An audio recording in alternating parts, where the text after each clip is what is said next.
On today's episode of Let's Talk FGO, we're going to talk to you about the pregame for the Requiem collab board game Apocalypse. And we're going to roll dice. That's confirmed. Also, there's a brand new collab event happening in JP. What the heck is Super Bunyan? I almost said a much harder cuss, but we've only been doing it for 15 seconds, so I can't do that. I would like to get paid for this episode. Also, probably, teach me about Ultimate Ones. Get ready to learn about space, nerds. We're at 8 pages of notes. Yeah, and 3.5 of those are just the Ultimate One stuff. It's not that long, but it's longer than you think. Anyway, hi, I'm one of your hosts, Space Omega, and with me, as always, the Ultimate One of Seattle, Lucky. I hope everyone is enjoying Fate Grand Order, aka A Game of Chance. And while we're here at Studio Omega, I'd like to bring you the latest in FGO news and memes. We will be talking about current and future events, but the JP and EM version of the game, so anyone not want to spoil us, so just keep digging. Just keep digging. Just keep digging. Yeah, so this will be an interesting show for you all today. We have quite a variety of topics and subjects to discuss. Before we get into those, I would like to remind everybody this episode is brought to you by our patrons, though, like Anotar by Comics, Akagi Arctic 10, Black G, Carlos Dragon, Ferris, Jeremy Vasquez, Just LaFay, Jonathan Sandoval, Legendary Boss, Lead Kessler, Reggie Raptor, Rogue Robyn, Sharvor, Sean Pryor, some guy named Bob Sargent, and Very the Crow. If you like what we do, us do more, consider us on Patreon. Get access to episodes and lots of other goodies and help us out. Thank you for your support. Thank you. I didn't say dig your grave, I just said dig. Have you never just taken a shovel and dug a big hole? I used to do that all the fucking time in my youth. I don't know why, I just like digging holes. Holes are fun, and for some reason pop culture kept telling you could dig to China. I don't know why we went for that myth. Especially considering I'm pretty sure China isn't actually the antipode of most of the United States. Antipodes are cool, look it up. But alright, that was our patron intro. Welcome very much to the show. We've got many, many things to hit up, so let's just move briskly on and check in with everybody's favorite kohai, Mesh. Yay! Senpai, 起きてください. Yes, it is time for Wake the Fuck Up Senpai, Wake the Pro Tips. It's a simple one this week, but Albert has blessed us with early information. We will know that May's items will be soaps, pages, or chains. I'm sure that will make many people very happy. Yep. Soap. The soapiest. I wonder how many I have. I have to double check, but Yeah, you know, I would think it would probably be chains, because those are a bronze mat, but it might be soaps, because who the fuck knows? I've gotten almost 200 giant rings. I think I will have 200 total rings after this month. Thank you, monthly items. Thank you. Alright, let's move swiftly on to Records on the Throne, our regular achievement topic. It's just me this week. But all I have to say is I did get the best Grandma 2 level 90 and Bond 5, so she is now protected forever. I kind of knew this when I heard about Europa, but goddamn it, is she a sweetie? I'm like, oh, my heart. Just every time. It's the best. I'm super happy with this choice. That's it for me. Omega? Yeah, I don't have anything, so we will move on to... Sorry, I'm doing quests. I'm trying to finish the event. Because, spoilers, yeah, I think I just gotta leave. I just got beat up by Shibata, and I can't spare the Bane power to figure out how the fuck to not do that. I'm not doing well in this rerun of the event. I'm awful at this. News at 11. A lot of the mechanics in this event are kind of garbo, at least in a rerun capacity. I've lost all my extra CE copies, so I'm doing less damage. Yeah, not having 200% damage out of the gate kind of sucks. Hopefully I can get enough mats I can buy most of the copies back, but there's no guarantee I'll get the 4th because there's not 5 copies of anything, goddammit. But that's a separate question. And unfortunately, the way this event is set up with the farming, you can powerhouse through it pretty fast if you can get to all the right parts. But if you don't get to the right parts, you can't power through it very fast because the mechanics of like suited roll and stuff are just really mean. Like if you don't have the servant for a roll, don't bother because they'll stonewall you. Yeah. So I'm not even through the like. There's like 3 days left in this thing. I'm not even through like the main story, as you can tell by the fact that I'm still getting beat up by Katsue, who has a very annoying quality where he just keeps giving himself goddamn defense up every turn. And only after 2 turns, he already had me at 0, which sucked. So I died. But yeah, I admit I've been very busy. Isn't it unremovable? But also, he would just attack her 3 times and she would explode, so we'd never get that far. I don't know what's up with his AI, but it seems tailor-made to making you mad. Get mad. He's very bully. But yeah, no, like, it's just, I'm not having a great time with this rerun, and I'm excited for new content, because I've been throwing myself into other projects, and nothing really about this, now that it's new, is, I don't think I would have lived that long. He was just smooshing all my Nobus. Because Nobunaga is very smooshable for some reason. I won't say that I'm necessarily having a bad time in the rerun, but I'm not actually expecting to actually accomplish anything in the rerun, I guess. No, I mean, like, I'm not really, I don't really, go whole hog on reruns most of the time anyway, but I normally like to, like, complete the story again so I can get the rare prisms, and I would like to get my CEs back, but I don't know if we're going to get that far. I've been busy with a lot of other stuff, and this format's not really conducive to speed running. I really just, every time you say you want to say you're busy, I just want, like, fucking vaporware text just to flash across the screen with Sneercore. Every time. That's what I feel in my soul. What? You kind of broke up for me a little there. Oh, well, let me get closer. Just when you said, like, every time you talk about how you've been, like, super busy and stuff, every time you say that, I'm just like, I want to just have, in, like, some sort of vaporware kind of style text, just have Starcore just appear over the screen. So, if you guys don't get that, first of all, listen to What's Up, because how dare you? But, I have been slamming away at my latest Delta Green creation. It is a horrible monstrosity that has grown beyond its original bounds in proper cosmic horror fashion, but it's very, very close to being done, and this week I have been really trying to get it done, and even then, there's just only so many hours in the day, and only so many hours I can stare at Google Docs, and it's not being in night mode, before I have to take 5, and unfortunately, I cannot write and research a cosmic horror RPG adventure and even do free quests at the same time. I would just waste so much battery. I can barely do them while we do the show. But hopefully when Starcourt comes out, you guys will listen to it, because this is a motherfucker. I think when we're done with it, I'll probably, like, publish it to the internet. I'll, like, show you guys the Google Doc, everybody, so you can read what the fuck I have wrought. How many pages are you at right now? 66. We have left normal scenario. We are in basically short-run campaign territory. Yeah. It's not really formatted that way, but that's how long it is. It's not as bad, though, to completely derail and to steal a story from What's Up Tomorrow. To remind everybody, the Delta Green Kickstarter is so old and, like, so long-running to get all this stuff done. I very recently collected one of my Kickstarter backer rewards for the first time, because they finally got around to putting it out.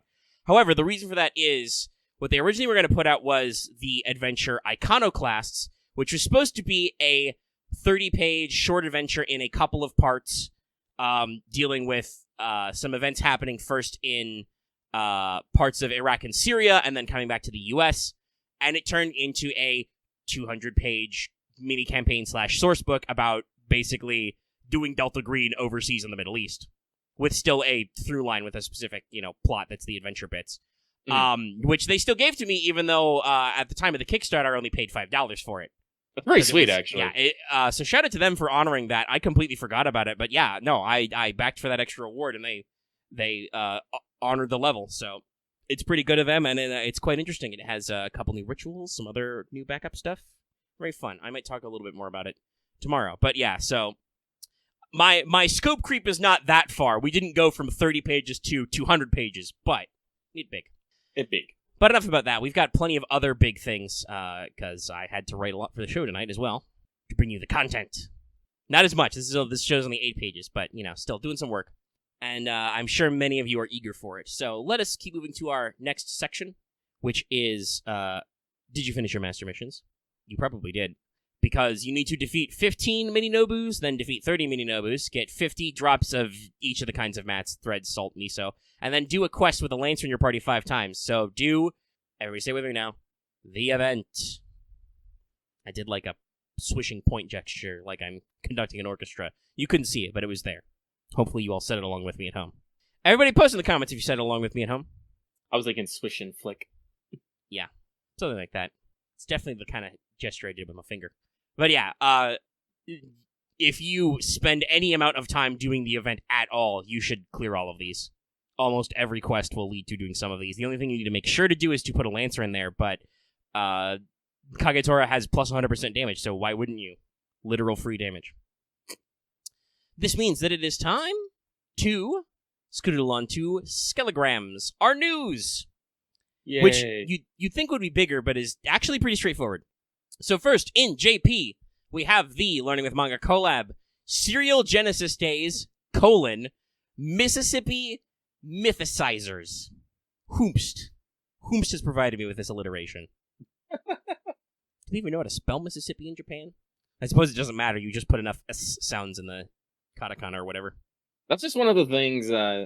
Actually, I am curious how they spell Mississippi in Japanese now. Yeah, it's because there's Mississippi. Mississippi.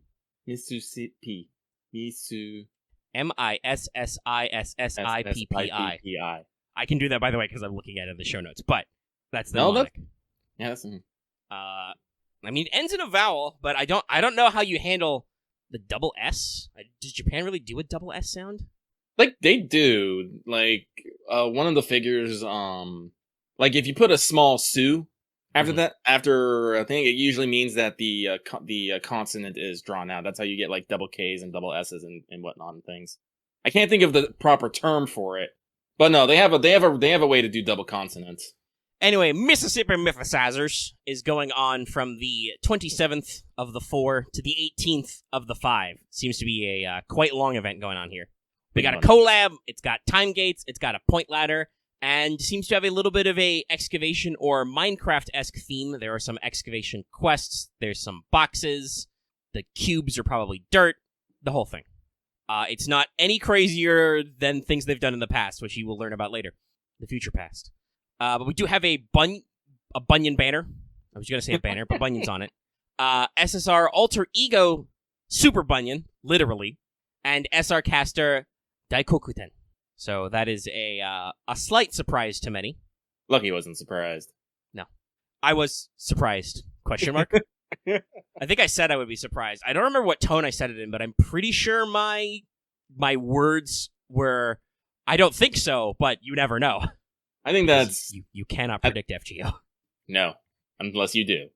I mean, honestly, we should probably just guess the most outrageous thing with, like, every single event announcement on the off chance we're right and just, celebrate our wins. That's how you achieve success. Yeah, that's what I do. It's like, I throw out predictions all the time, and I think I've only been actually right, like, 4 times. Because I predicted, say, Shanagon, I predicted Okini, I predicted Super Bunyan, I think I predicted something else, but I can't remember what it is. I feel like there's another one we're not remembering right now, yes. Yeah. But no, like, every time something comes out, I'm like, it's this! And then I'm wrong, I'm just like, oh, okay, I'm wrong. But if I'm right, then I'm all like, yes, pander to me, humans! Look at me, the prophet, all-knowing and all-powerful. Also, in the FP Gacha, we have a 1-star Lancer, Mary Anning, which is all I was asking for, but here we are. All the new servants have double suck chance. Not quite double EXP, but double suck chance. There is a commemorative CE for Learn With Manga Volume 3, gives you 50 Mastery EXP, and doesn't look like any other major game updates. We just have some new servants and a new event, nothing crazy. There was a big blob of rank ups, obviously, last time, nothing new with that. The event does seem to have a long tail, it goes until the 18th of next month, so I don't know if there's going to be, like, a Twisty or a second banner or anything. I don't know, but we're here, and we got stuff, and we'll talk about that stuff later. But in NA, we are about to hit the Fate Requiem X Fate Grand Order collaboration event pre-release campaign. God, that's such a mouthful. The pre-release is running from the 1st of May until the 15th. Log in for 7 days for 7 apples. During this time period, half AP Embers on quests all the way through, by the way, lasts fully until the 15th. So that's 2 weeks of half AP Embers. And you get double suck, double FP, and half AP rank ups and interludes where appropriate for the following bonus servants, which includes Ejmiya, Tomoe, Marie Antoinette, Kirke, Rhyme, Edison, Mozart, Osakabehime, Jinako, and Mash. So if any of those have a rank up or interlude you haven't done, that's half AP, and you get double suck chance when leveling them and double FP when you use them during this time period. We also have a pre-release banner of Osakabehime, Jinako, Rhyme, and Edison, aka Super Beat. Obviously, I get it because they're bonus servants, but we did just have the SSR ticket. In fact, has the turn-in time for the ticket passed, even? Yes. Okay. I believe so, yes. So you've still got time to get selected, but with a little bit of clairvoyance, if you really needed those SSRs, you could have picked them for free just now, so... An interesting business decision, but fair, at least. Bonus servants. They bonus. That just makes me think of Double X's NP line. Oh, stars in the heavens, grant me a bonus. I hope you get your bonuses, chat. Have a good time.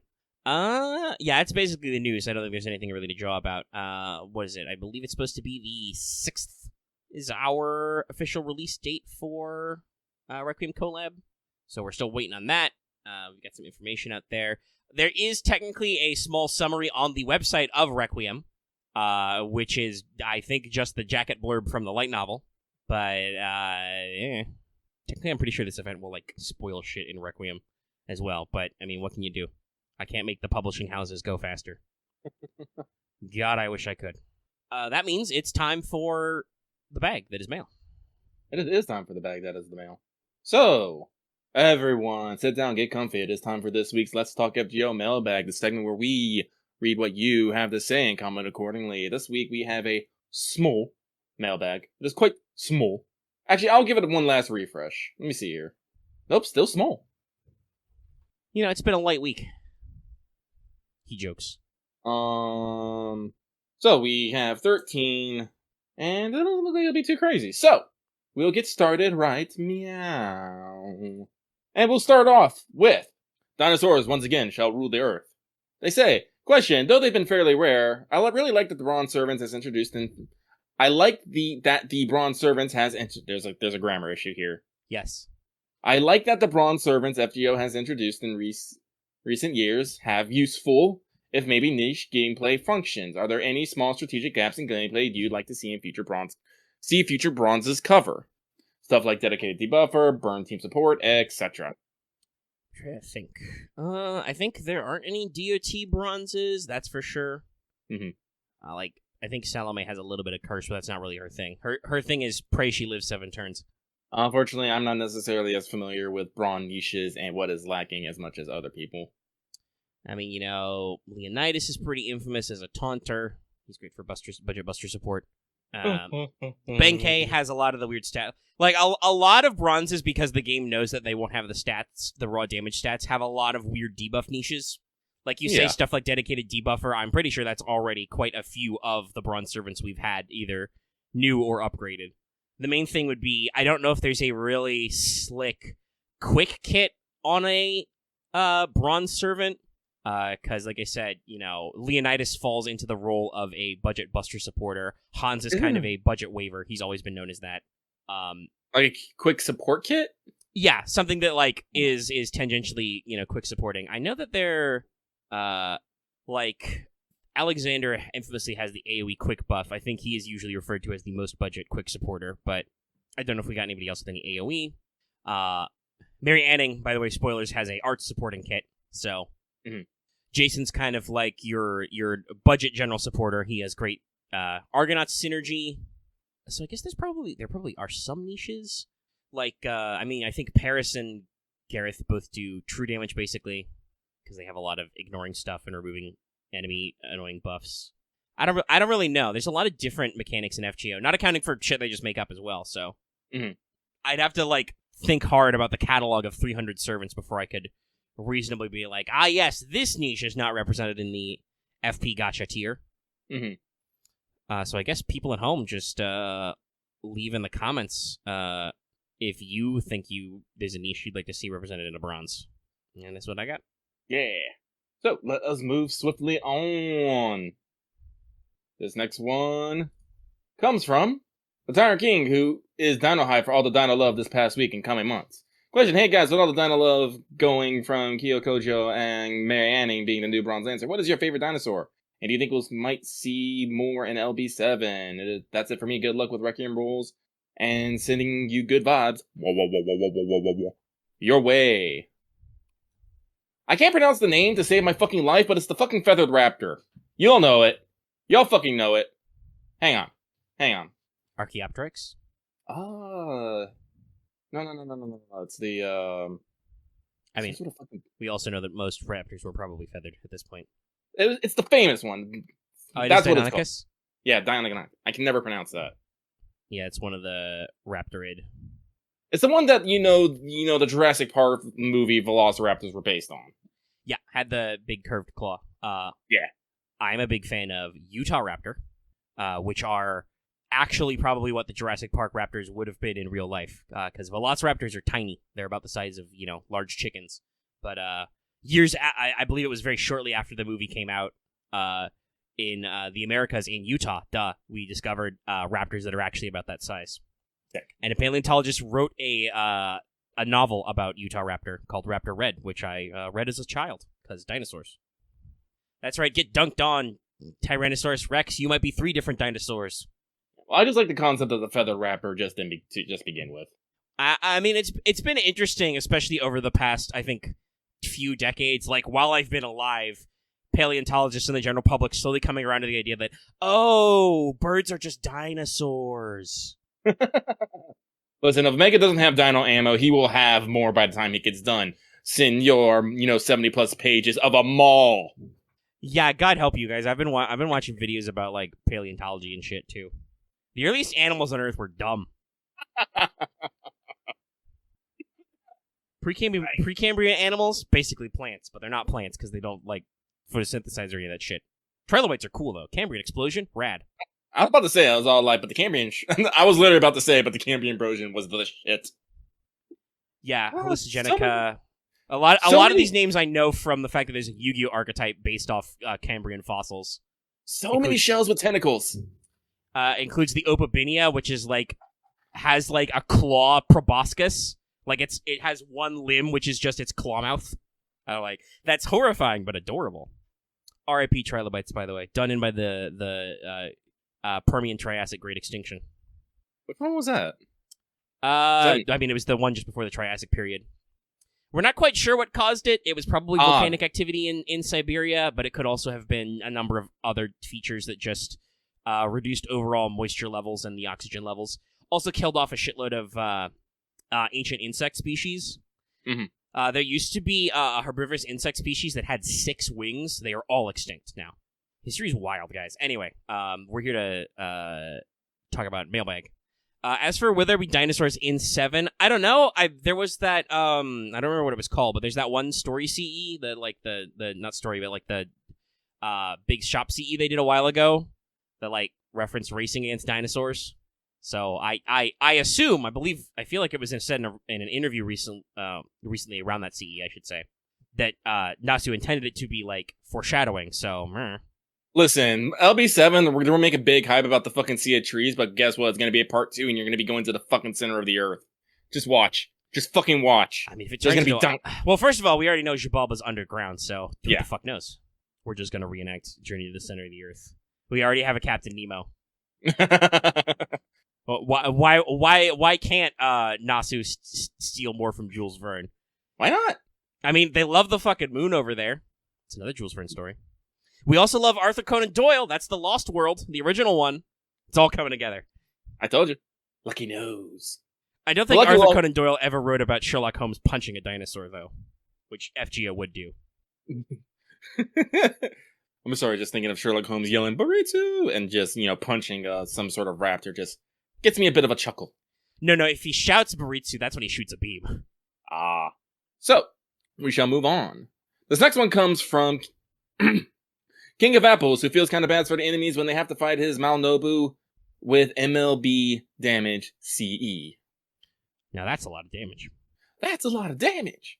Questions. Out of 2 magics we literally know nothing about, first and fourth, what do you think their chances will learn something in LB7 arc? And if do, what might it be? Okay, first off, if we don't know anything about them, how the fuck are we supposed to extrapolate what we will know about them? That's weird. That's fucking weird. And second of all, because we know nothing about them, we have no idea how they're gonna fucking apply to the story at all. That's the thing about not knowing about things. Yeah, so for reasons we'll get into later, true magic might be applicable, but we literally don't know what the unknown magics are. They are unknown. Well, actually, no, they're known unknowns because we know that there are a number. Anyway, I'm not doing the whole bit from the Boondocks, but we do not know the nature of the remaining true magic, so there is nothing to speculate on. It could be literally anything. Where the fuck did you find this image of Sherlock Holmes with a T-Rex, an octopus, and a fire-breathing dragon? This is an actual movie? Oh, I gotta find it. I already learned about a cheesy old sci-fi movie I need to watch called Life Force, which is a science fiction horror movie from the mid-'80s. Involves a lot of a naked space vampire lady. Thick. I also learned that there's apparently something called the Oklahoma octopus. People in Oklahoma think they've got a giant freshwater octopus in their lakes. Will this be relevant? I don't know. Anyway, that mailbag was highly hypothetical, so let's move on. I'm thinking about Someone probably just got a fucking Pacific Northwest fucking octopus and tossed it in a lake. We have the giantest. We literally have the largest species of octopi. Also, don't do that. Octopodes are a saltwater animal. Their bodies are literally don't know what to do if they don't have to get rid of salt.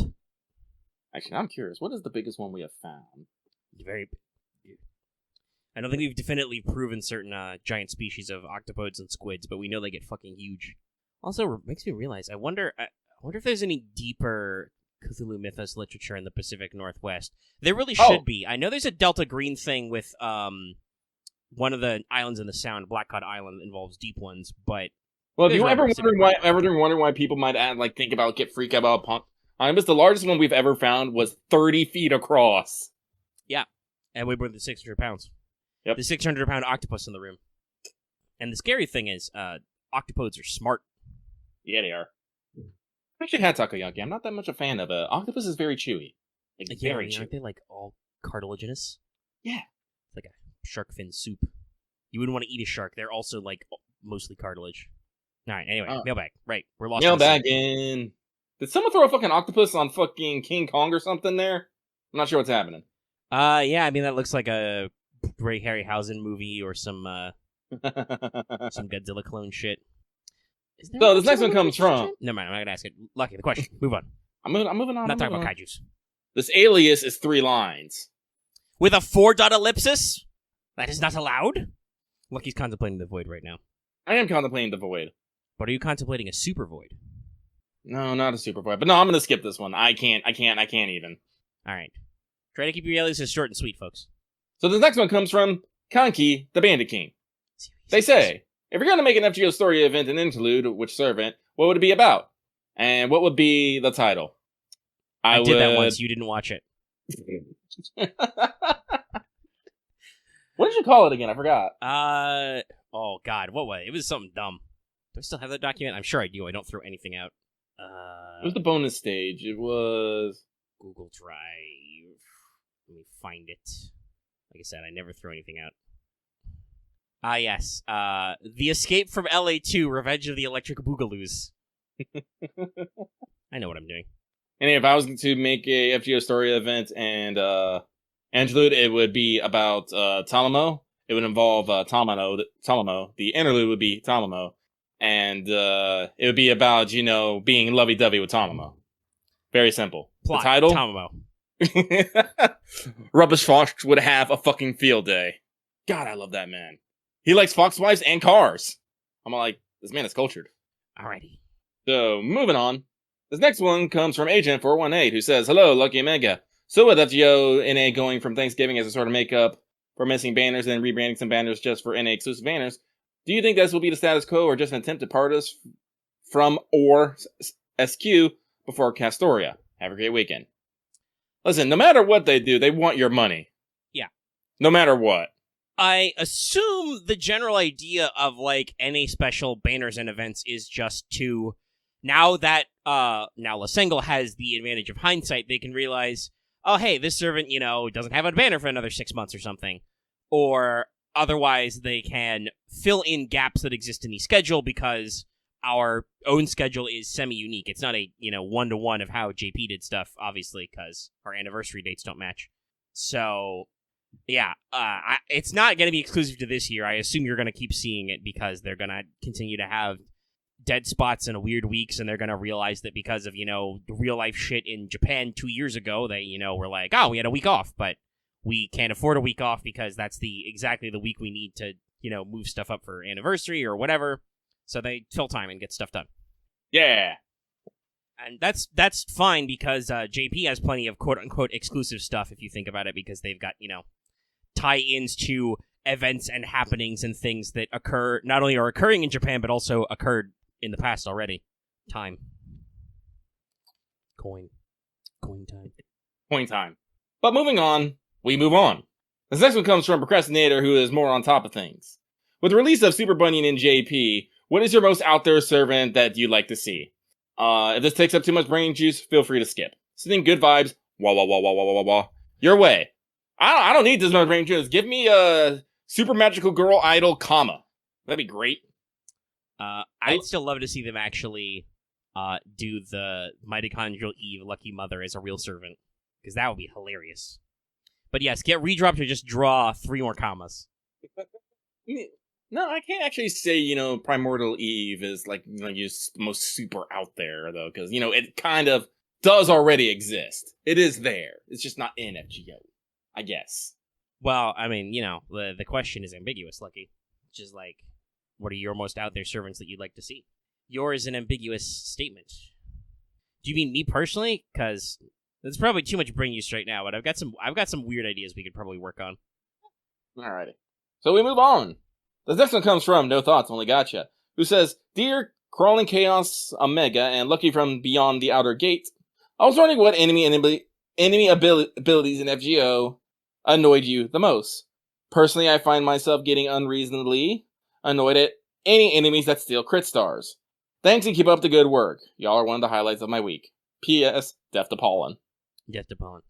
Pollen Delando Est. I mean, I'm always deeply nettled whenever an enemy removes NP gauge, both just as a thing they do, looking at you ghosts, or at the start of a battle because, I don't know, we just want to cuck you out of your CE choices. The enemy ability that annoys me the most is having fuck ton more HP than my own characters. I know it's weird, but that's literally the thing that annoys me the most. Both on the same damage plane, but for some odd reason, I have to work like 3 to 5 times harder to level those numbers down, and I have to do it before they MP for whatever reason. Because as soon as they MP, my significantly smaller HP pools will not survive. Unless I have spec to survive. So no, fuck you HP pools. Fuck you. I mean, you do have technically 6 times the number of attackers, but not 6 times the numbers of attacks. That is slightly weird. It depends on the enemy, I guess. And some also enemies only attack once or twice. And also, this is like multiple waves, sometimes multiple things in one wave. We're eventually going to be putting more than 3 on one field. Let's not even involve break bars. Well, then AoE servants get even more stupid in excess of 3 enemies. But yeah, it's an interesting conundrum. It's like the classic tabletop RPG problem of, well, how do you balance, a giant dragon or whatever, which D&D 5e seems to have balanced with legendary actions, which at least most of the time as a player and listener of D&D 5e turns into the DM gets to take his turn like 4 times as many times as you think and also tell you to fuck off whenever he likes, which I always kind of don't like. Even as a GM, I don't like arbitrarily being like, the game says I should tell you to go fuck yourself because we're D&D and God forbid we balance the numbers, so I just have a go fuck yourself button. Clock's fall, everyone dies. Legendary resistance. No, you don't do your cool thing. In fact, we didn't balance your cool thing, Mr. Monk. We just have all bosses have the ability to tell you, no, you don't do that. That's a great use of your limited resources. Anyway, that's just a me thing. It's a him thing. I haven't played high level 5e, so I wouldn't know. Oh, it's not even that really high level, is it? It's just, oh, really? Yeah, no, I think just... I mean, I don't know how often it correlates to, like, CR or whatever, but yeah, just certain creatures just have legendary actions and legendary resistances, and they just get to be like, duh. I mean, the basics of, like, taking 2 turns when your normal enemy takes a turn, but the legendary resistances is just, depending on your CR and how much you're supposed to be a solo boss, certain creatures will just have a certain number of, no, you don't do that, actually, where they just get to pass saving throws and shit for free. Which I guess is hypothetically more narratively fair than just giving them an impossible save DC, but also most of those creatures have impossible save DCs anyway. Anyway, I have played a decent chunk of 5e through like 8-ish levels. 8-ish levels. As a paladin, by the way, with a shitload of charisma. Supposed to be pretty OP, and still, there's some stuff going on there, but I've listened to a decent number of APs. It's a little shenaniganery. I prefer, like, nebulous narrative resources like Star Wars' Destiny points, where I can just be like, the dark side says he gets away, goodbye, he jumps out a window like General Grievous. Because people do all the time in Star Wars. Anyway, we have strongly diversified from the question of annoying economics. But it is kind of to the point of the game design, I guess. FGO is not truly balanced, and they do some interesting things. I mostly find it annoying when they interfere. Buff block also sucks ass. Especially given the HP problem Lucky has discussed, because, boy, howdy, it's really hard to get ahead of that if you can't do any of your things that make your number go big. But yeah, we've got a number more. Looks like 6. Is it 6 minutes left. 1, 2, 3, 4, All right. 5, 6. Yes. Ah, yeah. Yep. Sorry, somebody in the patron chat just said, bar break, ignore invincible full NP charge. Yeah, the Gatia classic, yeah. Die! Well, your front row is dead. And I'm like, well, guess I'm dead. Goodbye. Did I guts? Okay, cool. So, with that, we move on. This next one is taxes are oof. They say, question / PSA. Hey, you guys have some community members who play JP, right? The next Gouda event has Mori at a summon rate of 4%. Can someone double check the summoning rates for Gouda 5 next year? I think it has both Mori and Izo at 4% each. So next year, players might have an overall 8% chance to get a limited 3-star servant, assuming you don't particularly mind one or the other. An interesting math. I don't know how they'll check the summoning rate of an event that's not currently going on. They'd have to do it from memory. I guess the question would be if the 3-star ratio has increased. Honestly, I don't think it won't necessarily be a 4. Like, again, I don't think if anyone has actually like properly explained how the FGO gacha system works. Yeah, we know the percentages because they have to announce the probability, but they don't we don't know how it picks that number. Yeah, like does it because again, like a lot of people have told me there's different methods, and I don't know any of them because I can't call a single be like, "Yo, tell me your math, give me your equations, tell me your secrets." Yeah, if I call they could, for instance, it could be a pure RNG system.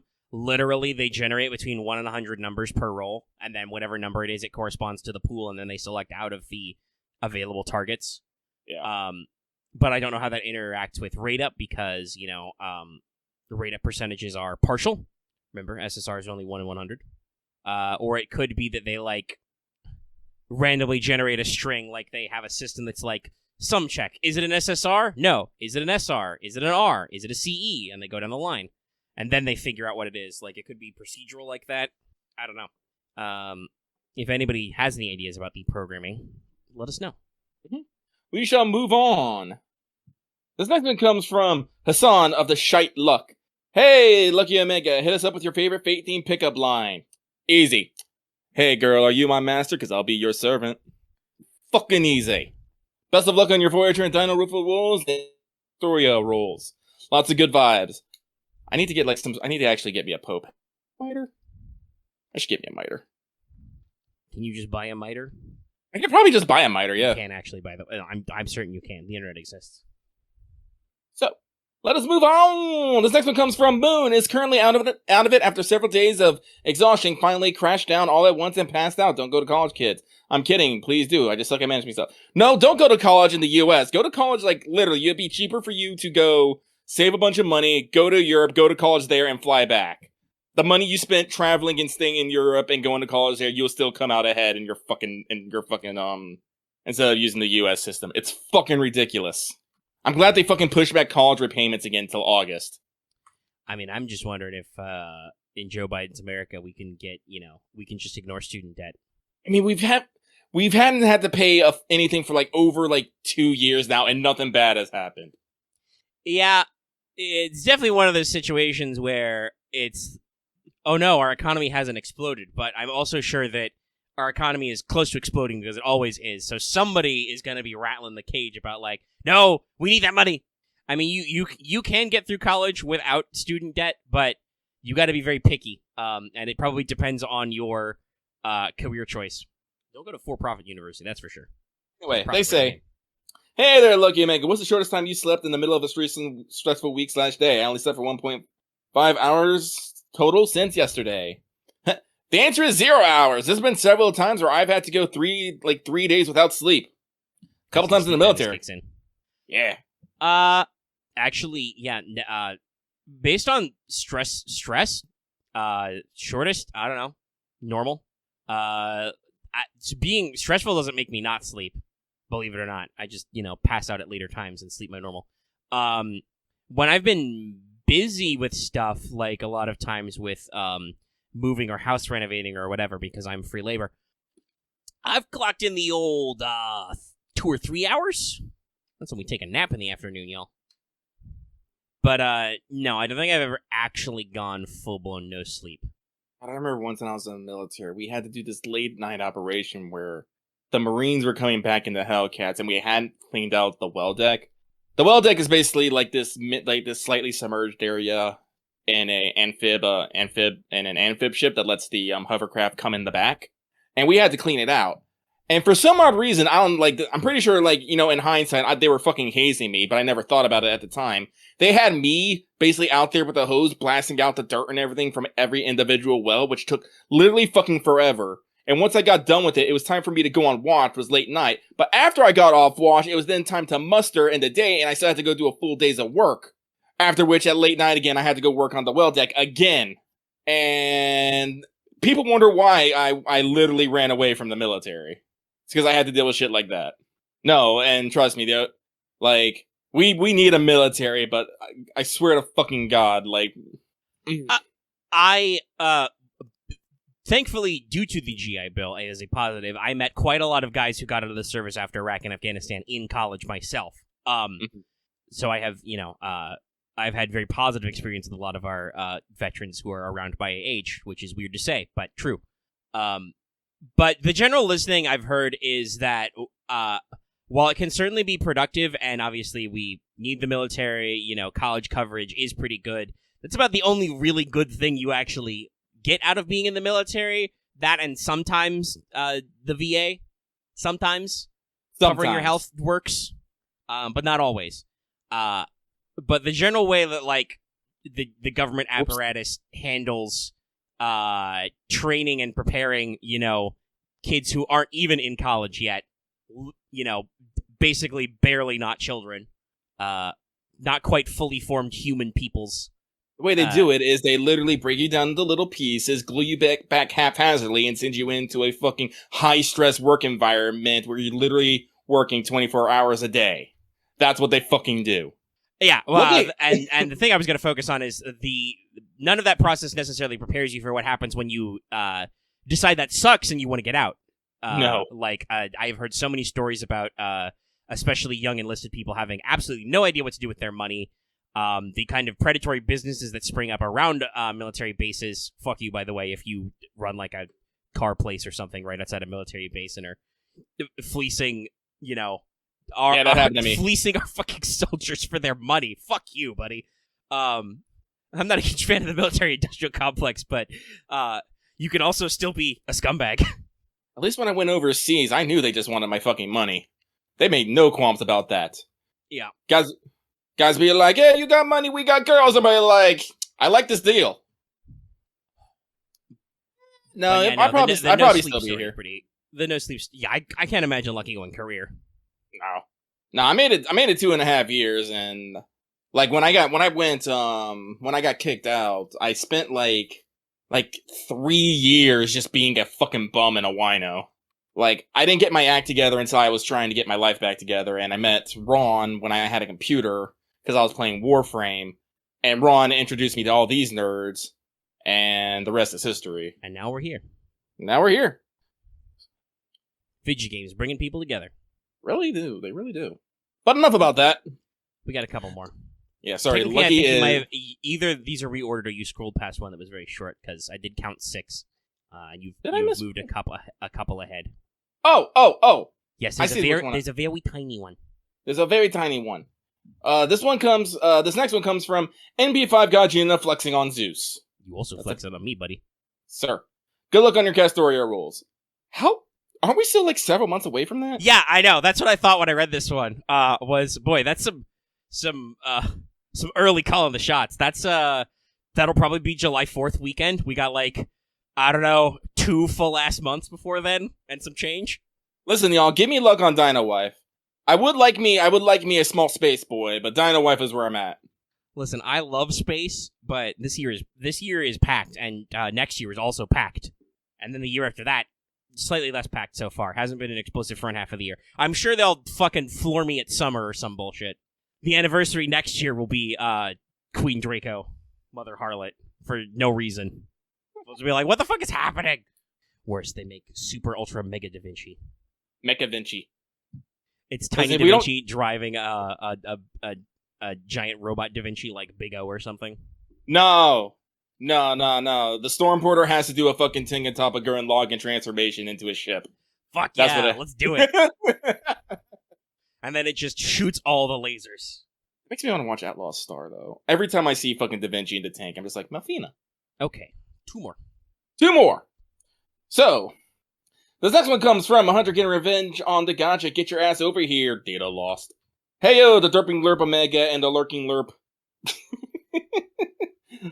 Lucky, hope you both are having a good week as we close in on our board game hell and Requiem. Worry not for the board games as long as you believe in the heart of the dice. I see that you are not one of the 20 people who watches our APs.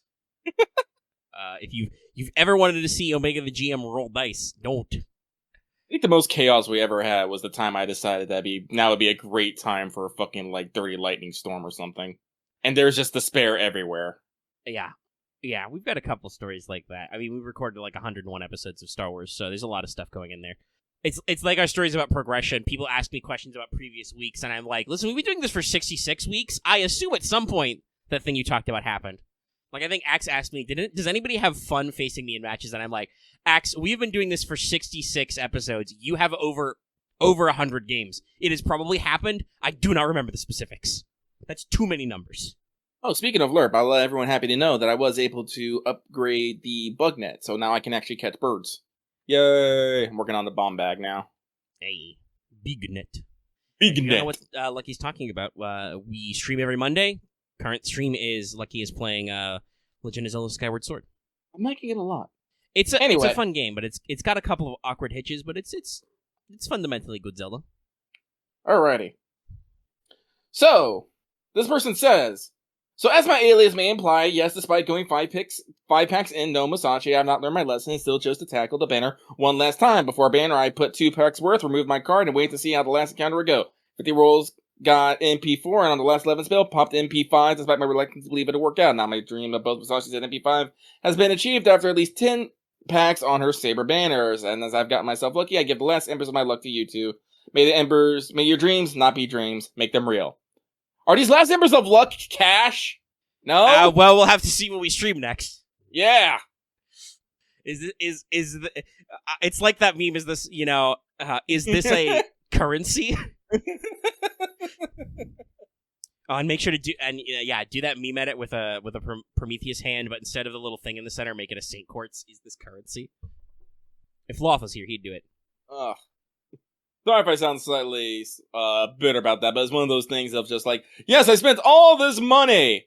Now, good luck, everybody. I'm just like, well, I mean, I suppose the luck is it only had to be 10 packs total, not 11 or 12. It was only $800-ish US. Actually, I'm always getting like, I'm not poor, I would say. Like, I make like $17 an hour at my job, which I think is fairly respectable, and I don't have any like crazy payments I have to make on stuff. So, I get a fair amount of disposable income a month. But I'll go into like anime manga and I'll just see people buying like, actually, I think it happened today. Someone bought like 6 models from 86, and they're like, "Oh yeah, cool." And I'm like, those couldn't have been like actually cheap. And like me here, like I literally spent the last 2 months, I mean this literally, with the page open for the Assassin figure from Good Smile, just on my browser, and every day when I get home, I look at it and I go, do I want to buy this? Do I want to drop like almost $500 on this figure that will not arrive for like a year and a half? It took me 2 months to decide that, and I'll let everyone know that I did actually decide to buy it. I put in my pre-order like sometime this week. But it's just like, God, I don't. Actually, we had a really fun discussion about different retailers and supply and shipping and stuff. It was actually quite fun. But it's just like, I see other people just like, boom, just like tossing money for like big, like high-end electronics, several $100s worth of figures, models, and stuff. I'm just all like, yeah, my version of that is whenever anybody in our Discord mentions buying a case of Yu-Gi-Oh cards, which is quite expensive. That's a sealed cardboard box for retail usually, but some outlets will sell it to you direct, still sealed by Konami. No, it's a lot of fucking packs. Like, I'm not trying to imply that, people don't deserve it or they're wasting their money, this stuff. It's just that, that gap in, And I mean, I would like to point out that the not to name names, but to point out the person who did that is one of our patrons at the tier, which is called the Whale, yeah, which is a reference to big spending. So yeah, we appreciate you greatly for your support, everybody. we do. But again, you guys put me on the floor every time I see you making the big purchases. Yeah. Just remember to put us on the floor by making the big donos during streams. That really floors us. All right. Whoa, whoa, whoa. Oh, this one. Oh, interesting. So this is why this one's at the bottom. Huh. Well, no matter. So the last one is... I don't remember my last alias. I'm sorry. Don't be sorry, my dude. They say, I played JP2. Little more since 3 years. So I was about to complain about... Oh, excuse me. Oh, no. Carbonation strikes again. My breath smells like burritos. Oof. This is an improv, by the way. This isn't in the mailbag. No, sorry. That's all lucky. I'm sorry. I've been drinking this energy drink, and the carbonation just got to me. I'd be horrible as a radio host. All right, sorry. So I was about to complain. I'm continuing now. So I was about to complain about Reese being a band unit with band animation and the event mechanics sucking a huge amount of dick. Oops, I did it anyway. But you know what? I'm not going to finish this.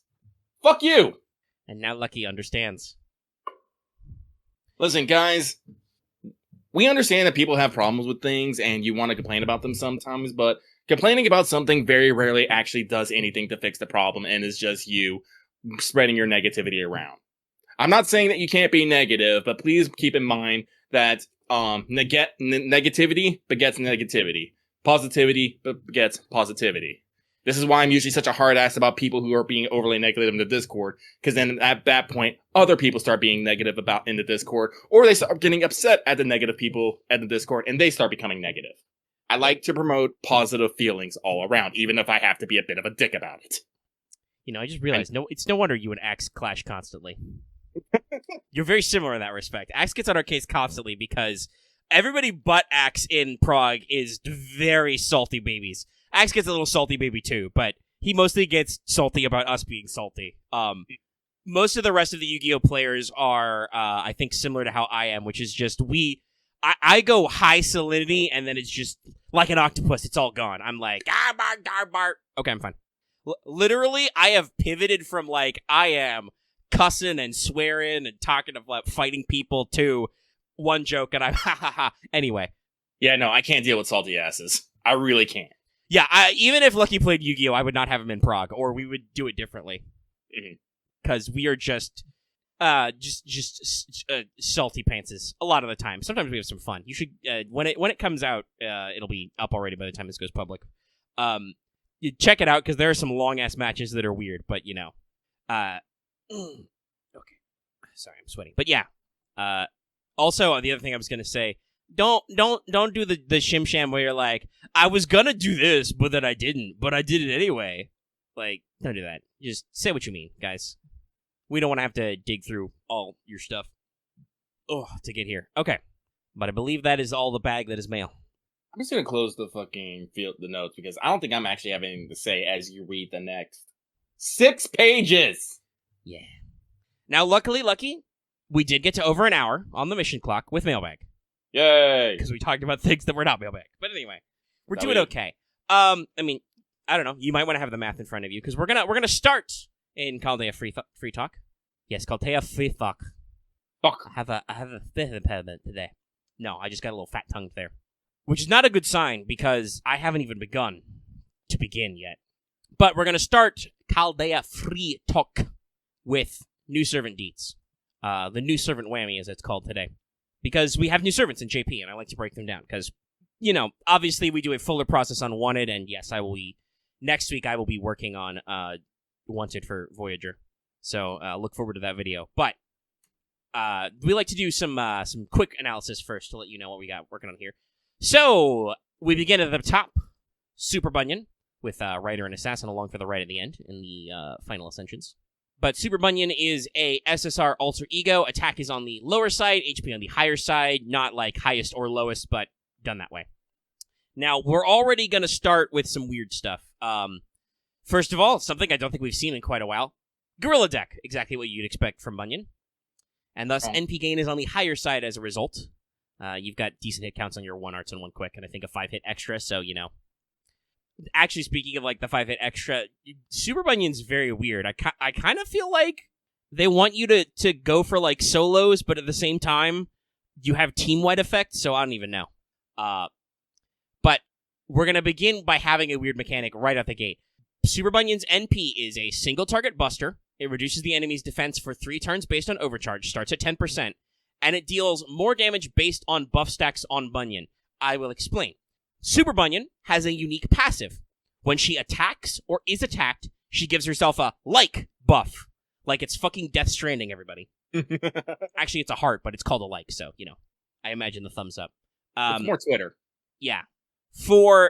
And each buff stack lasts for 3 turns when it starts. And this adds to the NP damage, so a max of 10 stacks. So, hypothetically, with, if you're landing 3 attacks per turn and getting hit 3 times per turn, you can get 10 like stacks on Bunyan when you drop an NP with a 3-turn duration. So, this is similar to how Romulus Queerness does extra stacks based on how many Roman stacks are on enemies, except this is stacks on Bunyan. I think the only thing that matters here that this makes any buff blocking or buff stripping really annoying for Bunyan's kit, but here we are. It's certainly an interesting mechanism, and it's already led to many funny jokes. Now, we also have some skills.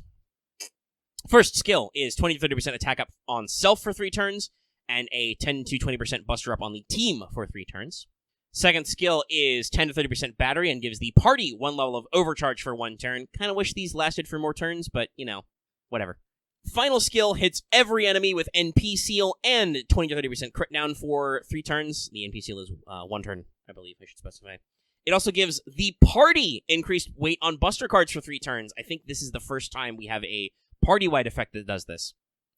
But yes, Bunyan makes everybody busta. Other passives are MRC and Item Creation C. I'm a little sad that Rider and Assassin got bundled in there specifically. They don't get their own full focus. I think they contribute some skills to Super Bunyan's kit, but it's not, obviously the full depth of a full servant kit.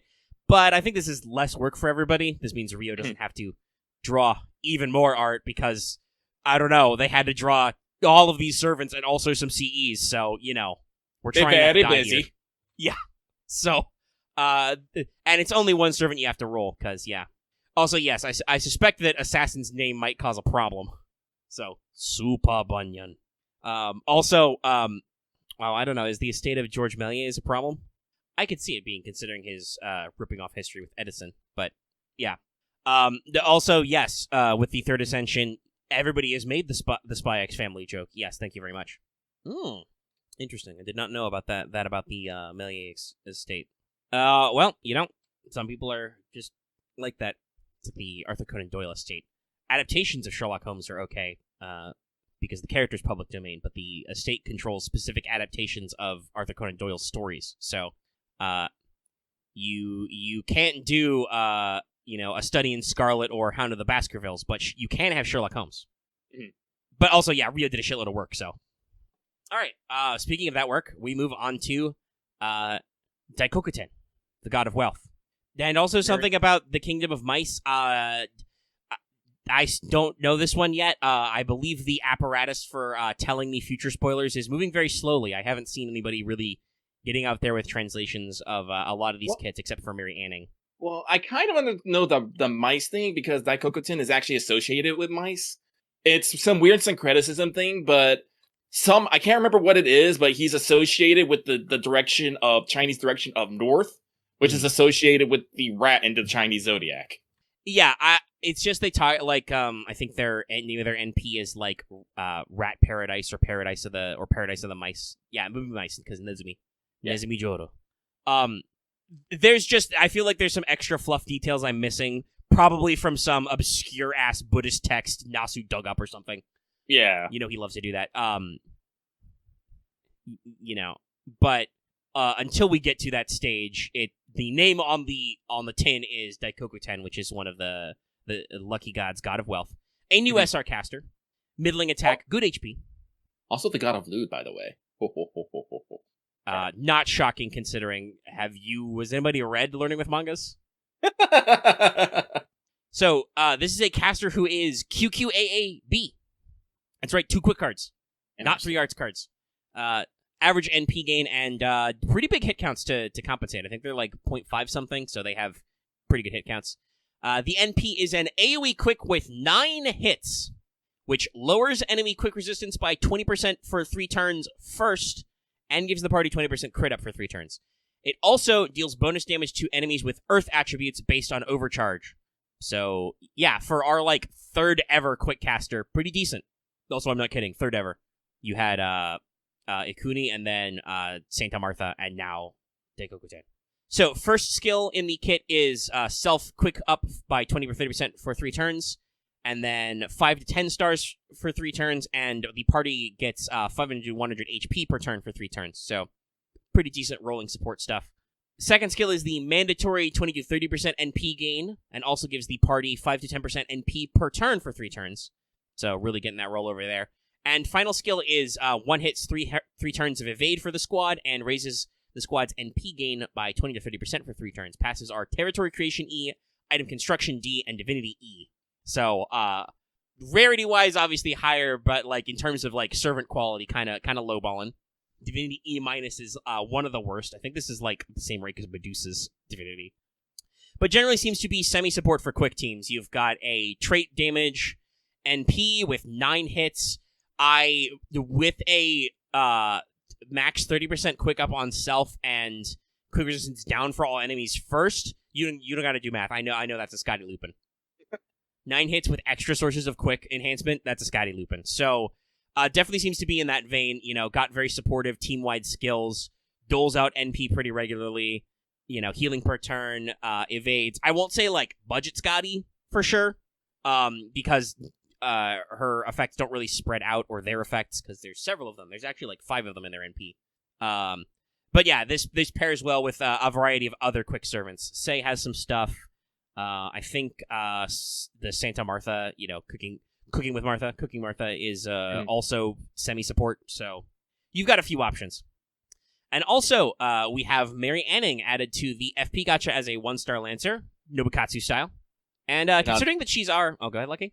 Oh, no, it's just, 10 out of 10 did not expect. I actually had to look this person up. I was like, ooh. Yeah, this is very interesting. I think Mary Anning has been pretty clear that that's who the Lancer was for a while in learning with manga. But, you got to keep up with that. Mm-hmm. Which not everybody does, because the official translation obviously is behind to avoid spoilers. Mm-hmm. But yeah, considering that she's our only 1-star Lancer, all the rest of the Bronze Lancers are 2 stars, she has good attack, but very low HP. Officially the lowest HP of a Lancer. Oof. But we have QAABB deck with median hit counts and bad NP gain. I'll say it, it's bad. She's 0.44. It's with 3 hits on both arts and quick card. That's not good. Yeah, I'm quite... and I think they did a really good job with her kit, but let's get into that. So, NP is AoE Arts. It first increases her Arts performance based on overcharge. I believe it starts with a 10%. And it gives the enemy a 1-time 3 turns buff block. Fuck you. This is probably, by the way, why her NP gain is shit. Because they don't want you to loop this. Because if you could loop this for free, that would probably be broken. The meta. What if opponents just didn't get buffs? Her first skill is a 10 to 15% attack and arts up, and a 10% NP gain up for all female/unknown gender allies for 3 turns. Second skill drops 20 to 30 stars on a 4-turn minimum cooldown, but does do 500 damage to self. This won't kill you, but it is a demerit, and it depletes her already low HP. But 30 stars every 4 turns for free. Pretty stunk. Final skill hits all enemies with charge down, removes 1 pip, 10% battery for the party, and 20 to 30% crit damage for the party for 3 turns. Only passive is MRE. So I'm going to say, obviously, being an FP servant, being a 1-star, you can only be so good. I do kind of feel like Mary Anning is built assuming you're going to find a Castoria to bootstrap her to looping, and so she's prevented from doing it on her own. But I think she is still, with that kit, a great addition to arts teams, especially for stalling and crits. You cannot say no to automatic charge loss and buff block, and that Star Infusion is crazy good. So yeah, as your starting attacker, to build your arts chains and shit, very decent. Pretty stonks. Stonks. And like I said, I'm very excited because I like dinosaurs. And her profile has been translated. It even calls out what kind of dinosaurs and other fossils she has in her NP. There's ichthyosaur and plesiosaurs and nautiloids. There might be a trilobite in there somewhere. Ammonites. Pretty rad. Pretty rad. And like I said, hey, we love buff block here. AoE buff block. AoE buff block and AoE charge down. Probably really annoying to fight as a boss, but thankfully you will probably never do that. But yeah, that's that. So everybody take a deep breath because let's talk about the Requiem collab. It's the Requiem collab program. Welcome to Dark Monopoly. That's a 1%er. This will possibly be confusing. I was slightly confused. This event is weird. As you may recall, partially due to the COVID pandemic, this event was delayed by like a week or two in Japan. We're not really experiencing that delay, obviously, in the future. I also wonder if some of the delay was because of the complexity. This event is odd. So, this is a time-gated event with a mission list, but it's not 100 missions. It's only 30. And also, it is a board game. It's basically Mario Party, but without, the fun parts of Mario Party with the mini-games and the fucking your friends. So the basic gist of the mechanics is, by doing free quests, you will get dice. Dice will let you move around the game board or boards. This will complete board game quests. These will give you specific tokens. You are collecting tokens. They are unique. They have little characters on them. And by gathering tokens, you will unlock bonus quests and certain missions and also get your main story progress. Sorry, I'm laughing at there's light Monopoly? I was like, no. I mean, you're true. There's not. Monopoly is just... as a person who comes from a board gaming family and has clocked in quite a few hours of Monopoly with several people, no, there is not. Monopoly is just of Satan. Though I did watch a funny video, I might have linked it, or if not, I should dig it up on my YouTube history, about teaching an AI to perfectly play Monopoly. Guess what? It plays Monopoly the same way you play Monopoly. The best properties are the oranges, because going to jail is primo. What does that say about our society? Monopoly says going to jail is good. You get money, give free money in jail. No, the Friendship Ruiner is the game of diplomacy, but that's for a different time. But yeah, no, I feel like the only thing I can clarify, like obviously it's based on a Monopoly board. Its name in JP was Gapoly with 2 P's. But I also think that like the Mario Party style thing is very relevant because you will need to land on specific spaces on the board in order to get certain rewards and get specific tokens. So to facilitate this, there are special dice, just like Mario Party. You have normal dice, 1 through 6. You've got slow dice, 1 through 3. Fast dice, which are 4 through 6. And then specific dice for rolling exactly 1, 2, or 3. I guess programming a die where you just pick 1 through 6 was too hard. So you've got instead dice that are specifically 1, 2, or 3. But yeah, so you've got a wide variety of items. Now, the main quest is going to be divided into 4 time gates, but also it's weird. So it's not really like proper story chapters. It is broken up into different games we play. Yes, we're going to be playing board games, y'all. So for completing the story, you will get 1 copy of the 3-star CE for free. You'll get some free dice. You'll get a lot of tokens. You will get temporary and then permanent Eris or Erise. I don't actually know which one it is. Is it Eris? I'm pretty sure she's Japanese, so I would assume it's Erise, but I also don't know. It's Fate. Also, you get the temporary pretty late. I think you need to go to you need to beat game 4 before you get her out of 5 plus an epilogue. And you get a number of Saint Quartz. I gotta be honest, I can't tell you exactly how much. I'm having a hard time calculating by reading the wiki, but I think it's a lot. I don't think it's 5 Saint Quartz. I think you actually get quite a decent amount. Somebody will have built a image which will explain it exactly, but because I didn't play this game in JP, I can only look at the completion rewards on the Fate Grand Order wiki, and it's kind of okay, it seems like it's quite a few. So I'm gonna break down our basic struggles here. So game 1 is based on Monopoly, and you will be unlocked automatically after the prologue. And I'm pretty sure you keep going back to this board to play the Gapoly quests. Game 2, werewolf. Literally werewolf. Not the one night version, but werewolf. You also unlock it automatically by clearing game 1. The third game is called Seeds of Ruin. I have no idea what they're referencing, but you need 15 tokens total to unlock it. It says something about fields being the thing, so I'm wondering if it's maybe Settlers of Catan or something. That was my first reaction. It's probably Settlers of Catan. Yeah, because it's got, like, hills and roads and stuff, and I'm just like, so is it Catan? That can be very ruinous. We'll probably see the reference when we actually get the story translated, but the title of the game is open-ended, as opposed to, like I said, Monopoly and Werewolf are literally called Monopoly and Werewolf. Game 4 is some kind of skirmish game. It's called Ordat, as in battle, the order of battle. So you will need 20 tokens to unlock this, and to clear this game, there is a maximum of 9 battles. You will either need to win 3 in a row or get a best of 9. Each of these will be an NPC solo battle, so you will have to pick an NPC story support, and you will only be using that story support. And there are different story results depending on if you win or lose and how you do so. Apparently, the result is different from if you get a decisive victory by winning 3 in a row versus you get best of 9. After the story is complete, you can check out the alternate versions in my room later. Thank you. The 5th game is called Togakushi Soryuden. The board looks like Candyland. Like, it's just one long squiggly line with multicolored squares. But it's referencing the Togakushi Shrine, which is quite old and quite large, by the way.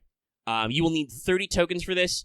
You will have to complete 8 battles, as you basically Candyland your way up the board. But most of these you can lose. Like, your whole party can get wiped out, and you'll still move on to the next story quest, just you won't get in-game drops if you lose. The final game is just called Battle in Shinjuku. There are no special rules. There are just fights. 35 tokens are required. So you gotta do a little bit of token work in here. Token work. Now, while yes, this does mean that there are a shitload of boss battles in story.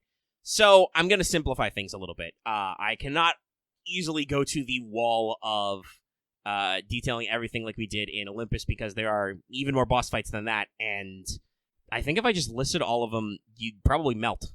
It would just be like, in this solo fight, you have this NPC, and you fight these guys. So, we're going to compress a little. If you feel like that's me compressing too much, I'm sorry, but we got to compress something. It's a little brutal. So basically, for mobs, there are a lot of casters and sabers in main story. There are also a couple of berserkers and riders, so keep that in mind.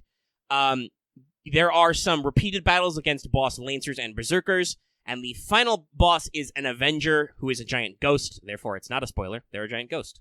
What character is that giant ghost? You don't know. They have 3 bars with 100k, 145k, and 200k HP. The first break bar gives you permanent NP damage, def, and debuff res down. The second bar gives you permanent max HP down. Yay. There is also an archer boss fight you can't skip, so you gotta look out for that guy. And there's gonna be an assassin Nue type boss, so that guy. I mean, no. I'm okay that Limbo was a giant ghost for a long time. That guy sucks. Sucks eggs. But somebody in chat commented, you'll be sad that you'll hate that they're a giant ghost. And I'm like, is there a time an NPC was a giant ghost that I wasn't sad about? But I remember no, Resh being... Yeah, Resh was a giant ghost at first. Yeah, it's Limbo. Limbo's the only one. No sadness there. But the rest of the boss battles are technically optional. I will not be going into detail about all 14 of them. The main thing that's going to be hard is going to be the solo ones, because some of them seem kind of fucky. Like they have, for example, as a hypothetical example, one of them is your only servant is Charlotte Corday, though she is like over-leveled, versus a boss Atalante and a boss Jason. And while Atalante is alive, Jason has 5 turns of invincible. And I'm just like, well, don't know what we do about that. However, they're NPC solos, so I don't really know what I can tell you to do about them. So you're just going to have to deal with it and remember that you don't need to win the game to progress. But if you can, go for it. I don't really think the rewards change, just like the story result is slightly different. Mm-hmm. So in addition to all the solo servant matches you can run into, which are all unique, you'd expect to see a lot of Voyager, Edgemia, Edison, Mozart, Mary, and Kyokoyo on your story support, plus a handful of others uniquely. Now, of course, this rigmarole unlocks free quests. Thankfully, these are all monoclass or berserker mixed. They are capped at 40 AP. Though I gotta warn you, they really want you to go in on the bonus damage. Some of these final nodes are quite beefy. The ultimate node you can get, which has like all the drops, Wave 2 is a 280k boss, and Wave 3 is a 425k boss. Now, they're solo waves, but still, they're expecting you to do like over 400k damage on this. Wow. The one before that, though, the node before that is just a 200k boss wave with like normal mobs. So that with damage bonus, that's a little more reasonable. Now, in addition to the usual event currency, free quests will also drop various types of the dice you need for the board game quests. So, if you're looking for specific dice, you can go farming. Mm-hmm. Now, the Gappoly board, again, spelled in the JP, Gappoly, has quests, at least a couple of times around. I think once you get to a point where you do certain loops on this, you don't get anything, you don't have to do any fights or anything. That's the way I understood the wiki. But some of these you have to do fights. These award you by when you land on the space that has the associated quest with tokens and either mats or mana prisms. There's a lot of spaces, but yeah, that means a lot of mats. You can get arrows, god sphere balls, cores, Balls. lots of other good stuff. And you can repeat them, so you have a reason to actually go through this loop a couple of times. It's a little monotonous, but if you do it, you should be rewarded. And the nodes, when you actually have to do fights, are monoclass and much easier. They're way more baby. They're like, 50 to 100k max, which, again, you have damage bonus, so... Sweet damage bonus. Now, obtaining tokens and using dice and clearing the board will net you completion of your missions. Your mission rewards include Edisei's Ascension items, a singular summon ticket, QP, FP, MP, 1 gold foe, some CC keys, and a few skill gems. Not a lot, but I think there's like some Red Lancer gems and some Blue Lancer gems and like some Blue Berserker gems. It's a little bit of stuff. And also, like I said, using those tokens unlocks bonus quests. The bonus quests are how you get the event command codes and the extra NP levels on Edisei, so you need to do them. They also give you oodles of QP and EXPs. I think the super bonus quest gives you like... Oh, is it 5 or 50 million QP? It's between those two numbers. And also it gives you like 10 5-star EXP drops. So, yeah. They unlock with specific combos of tokens. They're relatively low ball in power. Expect healths like the free quest bosses at most. Some of them have a couple of mechanics, but it shouldn't be too hard. They're also 5 AP each pass, so you can just keep doing them if you fuck it up. And if you complete all 15 bonus quests and, go from there, you can get the super bonus quest I just talked about. And if you do all bonus quests, including the super bonus quest and the all Gappoly squares, that unlocks the, oh, sorry, I got my grammar wrong. You unlock the super bonus quest if you do all bonus quests and all Gappoly squares, and then if you complete that, you unlock the challenge quest. Yay. To help you along the way, you have bonus servants, of course. Of course. Edisei, Voyager, and Dino Wife get plus 100% damage and plus 50% bond. Because of course they do. They want you to use new things. Edgmia, which is Emiya Alter. I just gesticulated slightly with my water bottle. I should avoid doing that. It's okay. The only thing I splashed was my handkerchief, so no harm done. But Mary Antoinette, Edison, Rhyme, and Mash all get 50% damage up and 20% bond. Mash is the usual 5% bond for everybody. Tomoe, Kirki, Mozart, Osakabe Hime, and Jinako get 30% damage up and also 20% bond. In the event shop, you will find 4 copies of the damage CE. I did not see it anywhere else, so... I mean, you're gonna be doing plenty of quests to roll dice and shit, so... Yeah. But, it gives you 4 copies of the damage CE. It's the usual plus 100%, plus 200% MLB. You've got access to foes, EXPs, and the mats include fangs, dust, gears, seeds, shells, scales, soaps. I didn't intend that for that to be so many S's, just FGO handed it to me. Grease. And comet shards, which I know you guys will be excited for, plus Saber Assassin Berserker statues. You can also buy special dice. So if you have an excess of currency and you have a deficit of dice to roll the board game quests, you can just buy dice, like 20 of each kind. And of course, to aid you on this quest, there's a summon banner. Look forward to 5-star Forerunner Voyager and 4-star Berserker Kyokoyo. And yes, there's a J in there, but it is my understanding you do not pronounce it. Don't ask me. You can also obtain CEs to help with currency drops. And really, that's it. I hope this is a little bit simpler in execution than it is reading it, because this one boozled me a little. Bamboozled.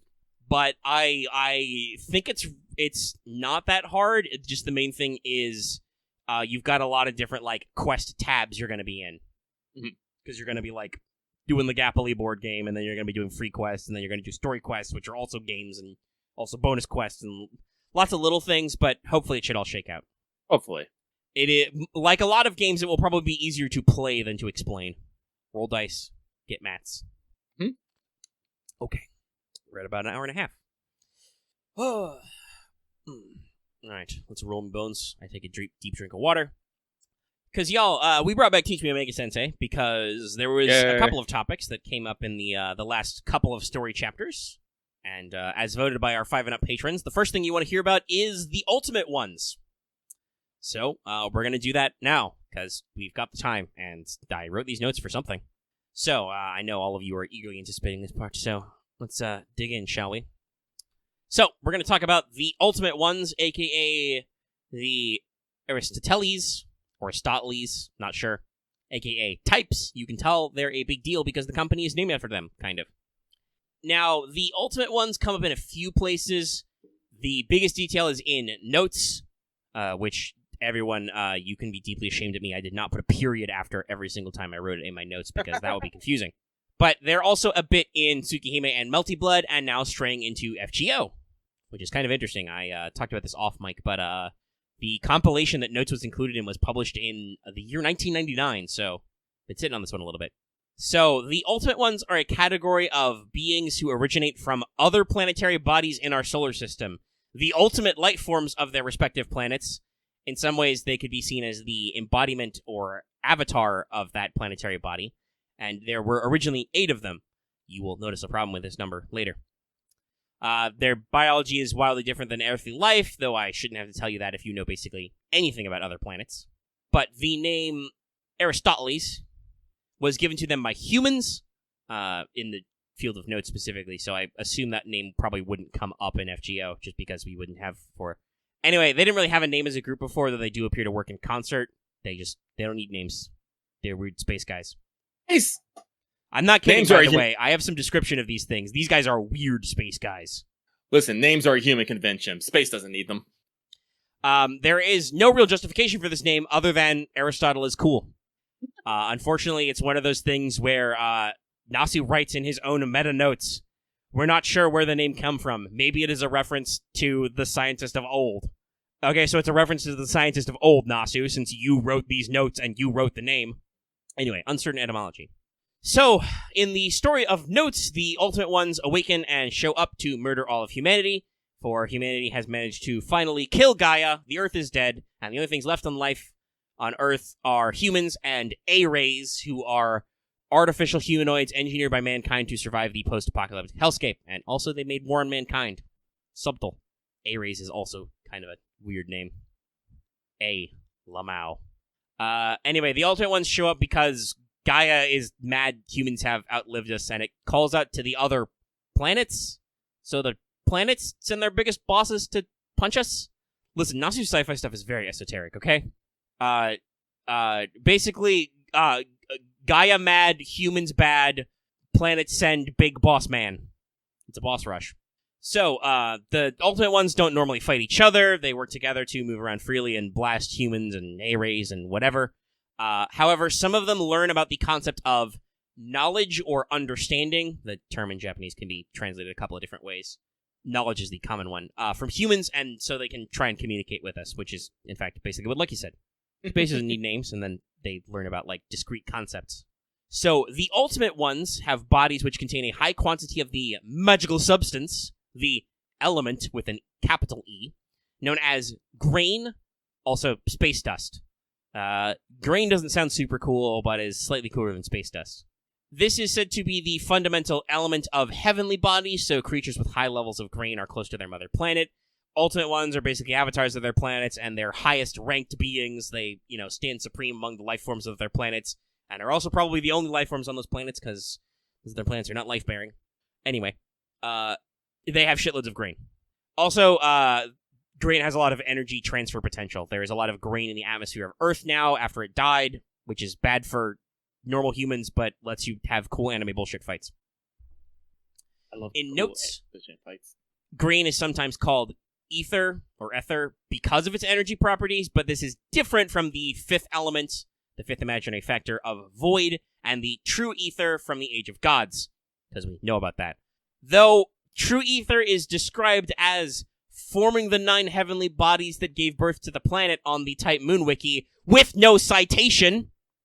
So I have absolutely no idea what the fuck that means or where it came from. Thanks, Wiki.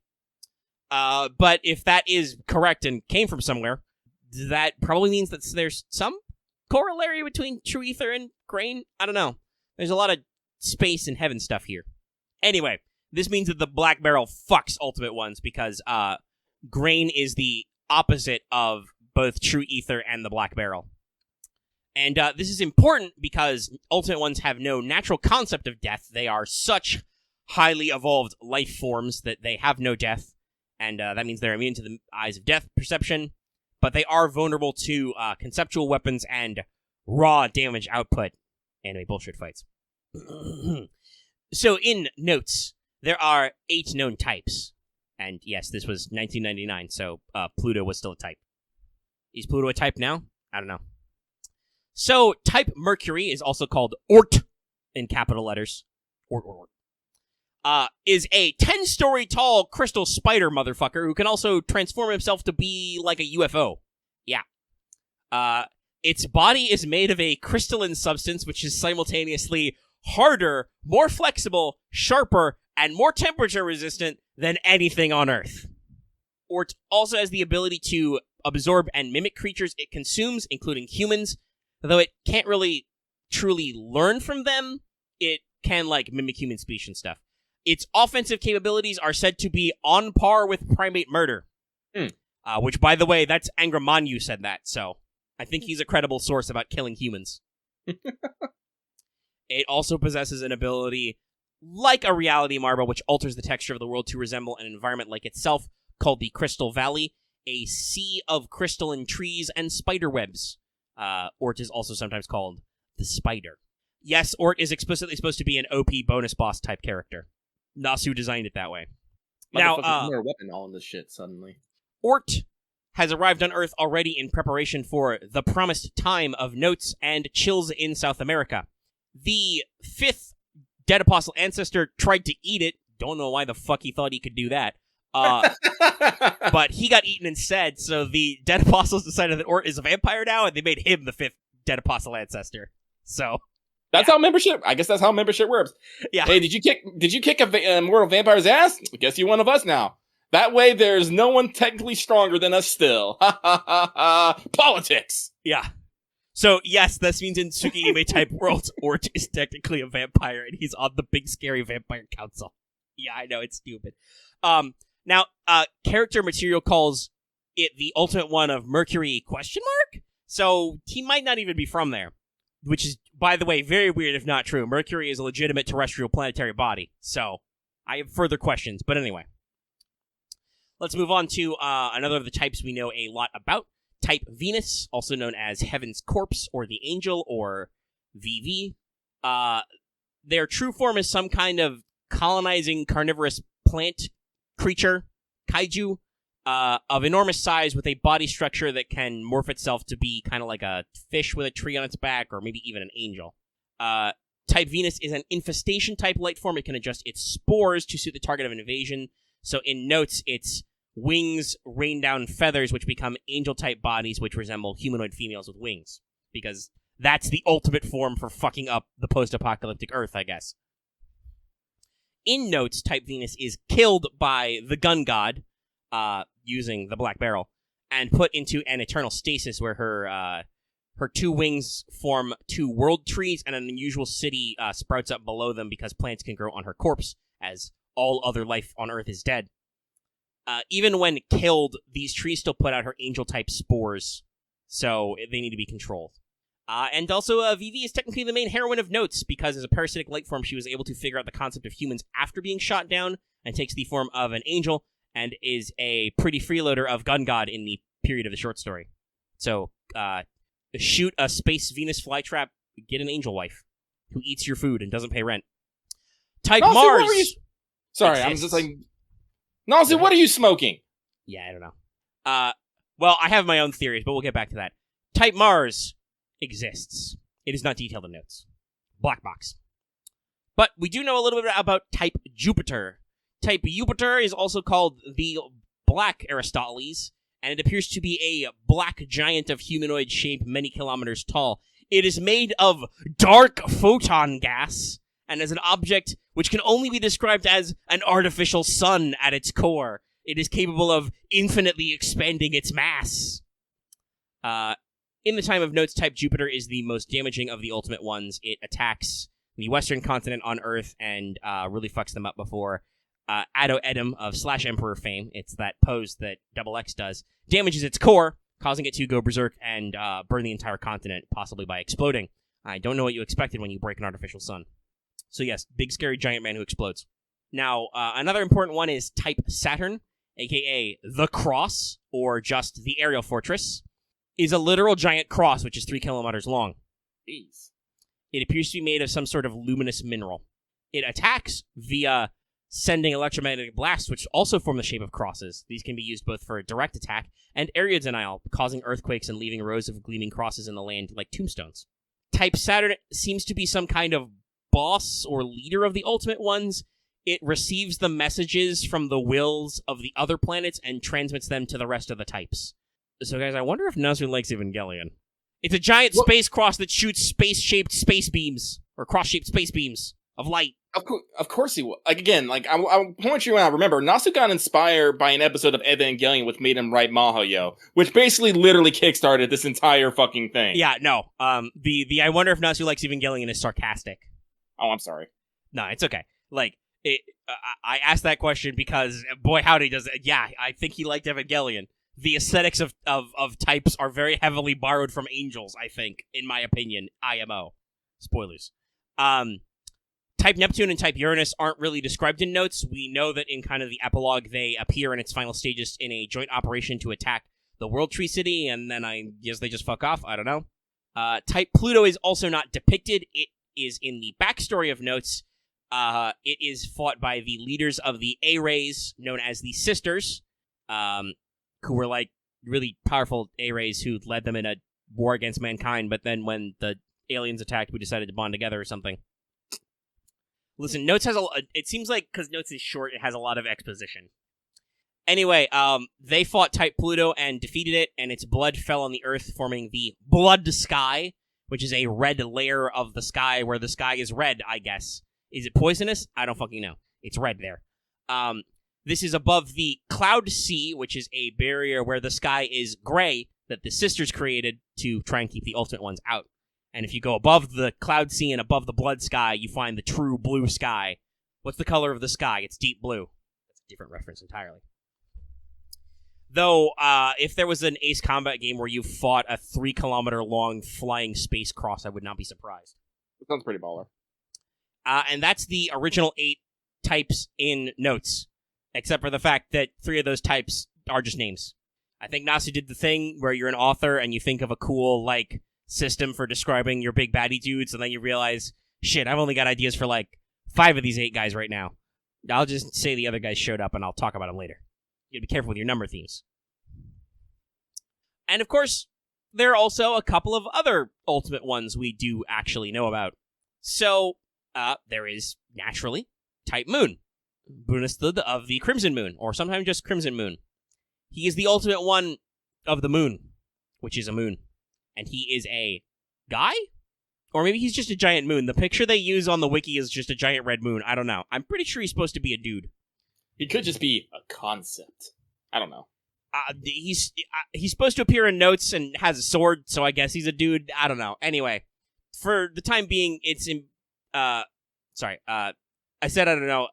For a guy who's very important to the backstory, somehow the wiki really only manages to describe what he does, not what he is. But he has, like, eyes and punching, I guess, or something, so I'm pretty sure he is but a man. Once again, I don't know how the fuck this works with the Ultimate Ones. He's from the moon, but he looks like a human dude. Whatever. We're crossing the streams, whatever. Mm-hmm. So, Brunstad is the Ultimate One of the moon. He comes from the moon. Gaia cries out for help. This seems to be happening a lot with our Ultimate One themes. In controlling the humans, so, Crimson Moon shows up and develops the true ancestors in his image. This is why, again, I say I think he's supposed to be like a guy. He teaches them how to propagate themselves. They're based on nature spirits. That's the kind of, like, rough category they're in. So they're of Gaia, but because they're humanoid, they're subconsciously accepted by humans, so Alaya won't just exterminate them. We won't just have a giant wave of counter-guardians get rid of them. And from true ancestors, dead apostles are born. That's a whole different episode we did, but that's kind of how that ties back to Ultimate Ones. Now, Crimson Moon did this not just out of the goodness of his heart, but also because he wanted a body which would be acceptable to both Gaia and Alaya, because, he's the ultimate one of a different fucking planet and he doesn't belong here. The translation the wiki uses is he is a corruptive will type being, whatever opaque Nasuism that is. I think it's just simpler to say, of course he doesn't belong on Earth. He's the ultimate one of a different planet. He's the apex of a different biosphere. Not that the moon has a fucking biosphere. Anyway, sorry. I like space, and I like a lot of space stuff. I don't know if it's just the translation of the words they use, but some of the way this is phrased just is, goofy to me. Why is there an ultimate life form on the moon who is a guy? Is it magic? But he's not described. It's that weird bridge we've talked about before where Nasu, really likes his sci-fi, but also couches everything in fantasy terms. It's just a little weird sometimes. Honestly, it's probably because the moon is actually our closest celestial body. Therefore, it has some, in the human mind, it's something much closer and believable than, all the planets out there. It's something that's, well, this is the way I think of it, I will say. Because the moon is something that we can definitely see and we know about, but it's still something basically out of our reach, unless, my moon. So it's still something outside of Earth, but something that we know a lot about.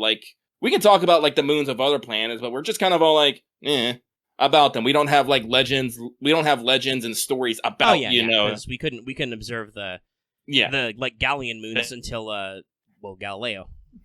Telescopes. So, honestly, again, I'm not going to pretend like I know anything about Nasu's thinking process or something, but the moon is definitely something to humanity.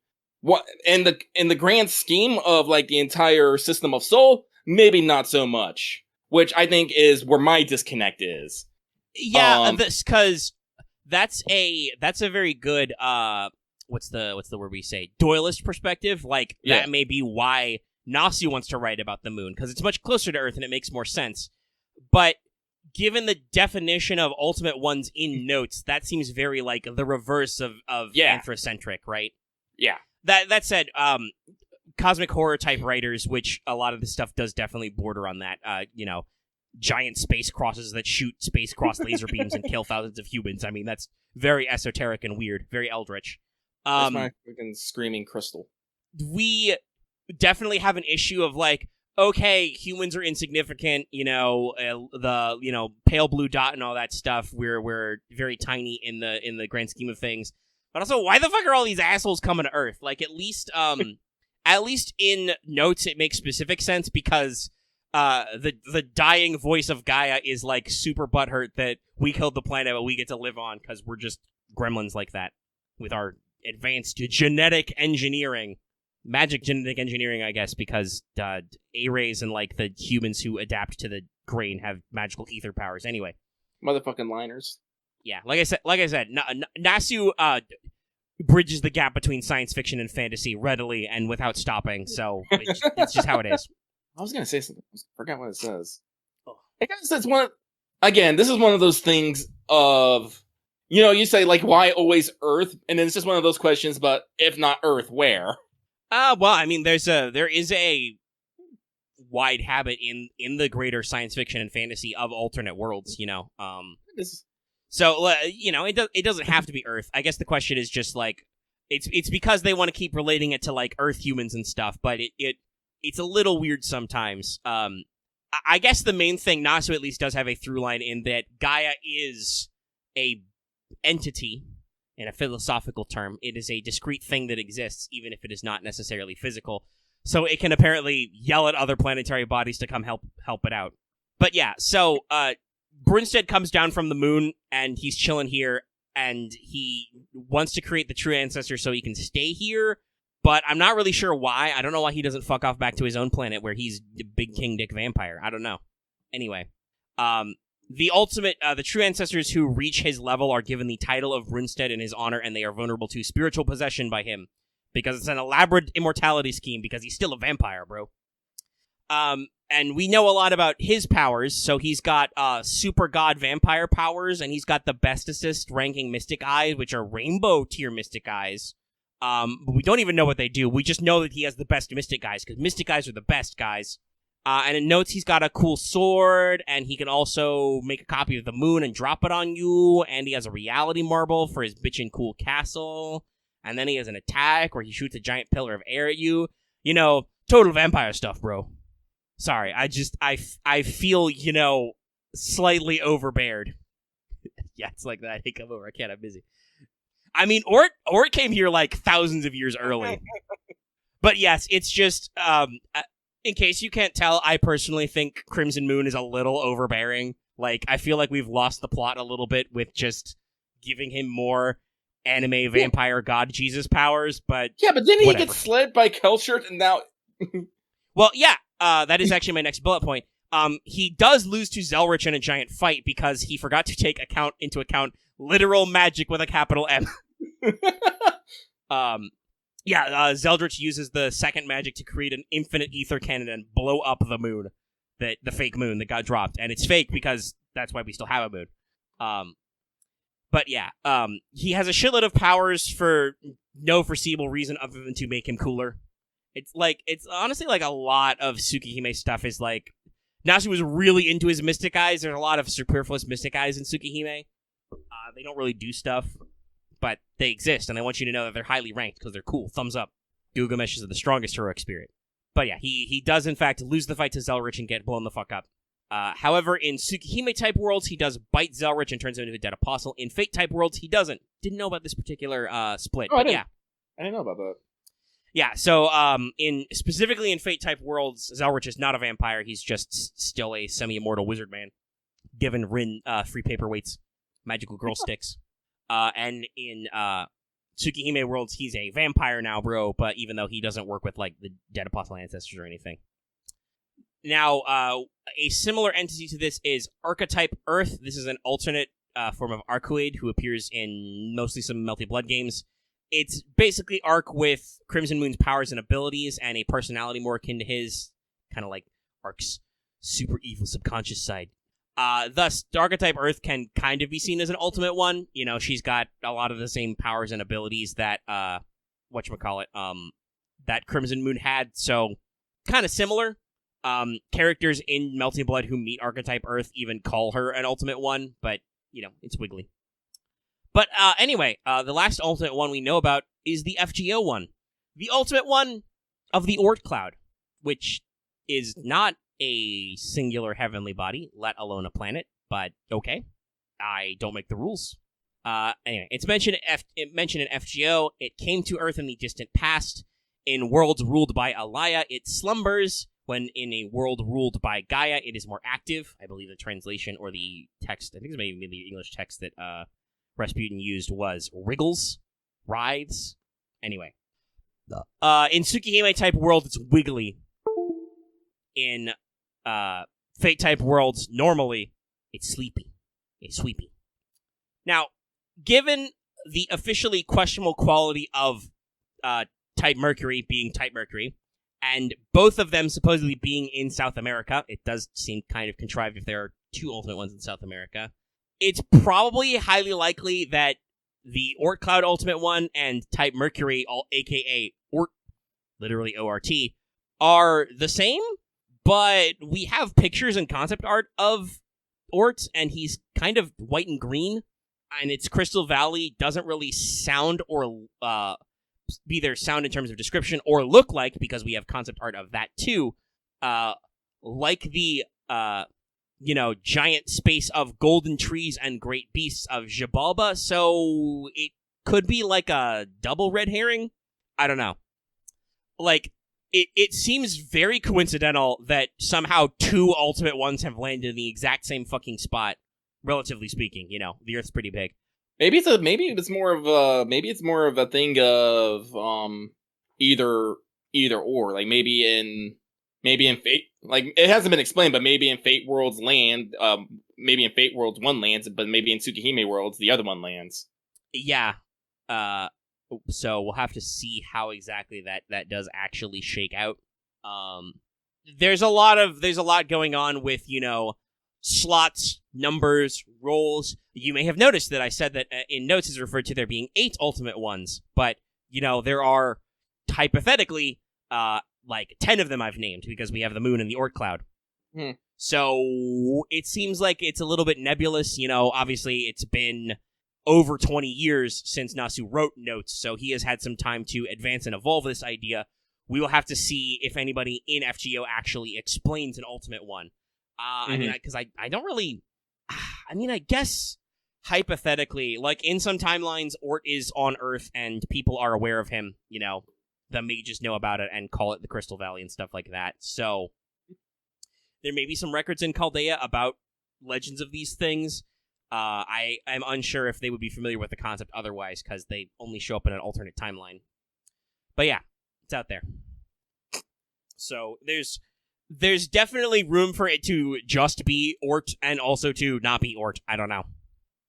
Now, in terms of like power level and class of being, I'm gonna say that based on how they're described, ultimate ones probably are akin to beasts and machine gods and other mega boss type enemies in terms of output. Like, Oort is supposed to be, made of something completely unknown to Earth materials and immune to the concept of death, but also they're, like, black barrelable, so they're not indefeatable. They are just not susceptible to our conventional ideas of mortality. They're immortal by our measure. They can still be hit by conceptual attacks like a few of our beastly friends. You can also just bully them with pure damage output, slash Emperor and true magic. So they're not undefeatable, despite the fact that they have the free ability to just murder lots of human beings. But they're interesting. But definitely an enemy, I think, on the scale of which we could tackle in FGO, with some setup and making sure to load our gun. But yeah, that's basically all that I was able to data mine and dig up about the ultimate ones. Planetary Homicide, here we come. Yay! Also, like I said earlier, I feel like they're kind of just like the same esoteric concept as the angels from Ava. They're weird space shapes with lasers and impossible physics and stuff. They even have that same thing about, like, knowledge, or whatever. Like, humans were supposed to have eaten the fruit of knowledge and angels ate the fruit of life or something. Though that may have been a metaphor, like a lot of Ava. Unknown. Somehow, gods and types have never overlapped in Nasu. I'm pretty sure that's gonna happen in LB7. I mean, it's gotta, because the Lost Belts are supposed to recreate the Age of Gods. So we might have some further clarification on that soon, but yeah, it's a little weird. I guess it's the difference between, like, some of the stuff, like Lucky was talking about, right? Like, humans have a very strong concept of the moon. We have a lot of lunar deities. Yep. Those would be gods who live on Earth, divine spirits possibly created by humans who have authority over the moon, but would not necessarily be the same as the ultimate one, the ultimate guy from the moon, the avatar of the will of the moon. There may be some overlap there, and obviously the gods can have influence on the moon, but I don't know how they interact. Like I said, Nasu's had a long time to think about this, but has not gone back to this well in a while. Other than Oort occasionally keeping to come up as a cameo. I think they talk about, they mentioned that he's down there in Strange Fake and stuff, for instance. Get some wiggle room. Now, if you excuse me, I have some notes to write down for Delta Green. Black giant made of dark photon gas. Also, I mean, the Oort cloud is only hypothetical, and it's kind of a comet nursery. It's proposed to solve a paradox in astronomy. It hasn't even been observed. Voyager 1 is going to take about 300 years to reach its hypothetical position, and that's just how far and possibly not real the Oort cloud is. You may think it's a long way down the road to the chemist, but that's just peanuts compared to... And then I trailed off. That was the joke. But yes, no, the Oort cloud is only theoretical. The thing that we know is real for sure is the Kuiper belt and the general category of trans-Neptunian objects. Well, I'm assuming that something maybe like the Oort cloud maybe existed at one time, but you gotta, like... My immediate thought is there might have been something, but we might have left it behind because people don't understand. Like, the sun is not actually, standing still. It's hurtling through space, and only the things that are caught in its gravitational field are following along behind it. At some point, we might just leave some of the more distant, celestial objects behind. Yeah, so the idea is that the Oort cloud exists hypothetically on the edge of the sun's what is called Hill sphere, which is the area of its influence for satellites. It exists from ranges from 2,000 to 200,000 astronomical units, as far away as 3.2 light years. Wow. This means that hypothetically, there may be chunks of it's basically the Oort cloud is as it's as close to like Proxima Centauri as it is to us. Like that's how many magnitudes of space there is. They're very far apart. It was proposed in the 50s, so it's a pretty well-known theory. It's just because it's so far out there and it's all like icy, it's basically impossible to discover. It's way, way out of heliopause. The general idea is that it was designed to solve what we call a paradox. The astronomer Jan Oort theorized it, so that's why it's called the Oort cloud. But basically, we see that comets are on super elliptical orbits. This means that they would eventually be slingshotted out of the system, or they would develop an insulating crust to prevent outgassing, or they would just melt away and exposed to solar radiation. So, comets have to come from somewhere. Otherwise, they would all be gone already. Like you said, we would have left them behind, or they would have all just been flung out of the solar system. So the theory is the Oort cloud is basically this giant cluster of icy planetesimals, baby comets basically, that is just all the extra crap left over from the solar system that chills on the dark outskirts and is just barely still inside the Heliosphere? Yeah, the area of influence of the sun, possibly being influenced by the gravitational fields of nearby stars as well to like build a stable orbit. And then the reason why comets are flung out into our solar system on these highly elliptical orbits is because of the fact that, remember, everything in space scales up. So we're part of a solar system that's part of a local arm that's part of a whole fucking galaxy. So there's a lot of gravitational interactions that sometimes just knock a space bowling ball out to us. The only thing I think we know for sure is that NASA did a study a few years back, the WISE mission, was it? Which was looking for the hypothetical planet Tyche. There's supposed to be a cold Jupiter out in the Oort cloud region. We double-checked. There's nothing that massive out there. That doesn't necessarily bar the concept of the Oort cloud entirely, though, because there would just be a lot of big, low-mass ones. But it's definitely, I would say, a weird pick for a quote-unquote ultimate one. Not the weirdest. I don't know how much of an old-school sci-fi buff Nasu is, but he might be. As a guy who likes some classic sci-fi myself, that is technically a issue in the Dragon Riders of Pern series, which is a very hardcore science fantasy. Like, everything is actually scientific, except there's teleporting dragons, but it's supposed to be psychic powers. Anyway, the 60s were wild.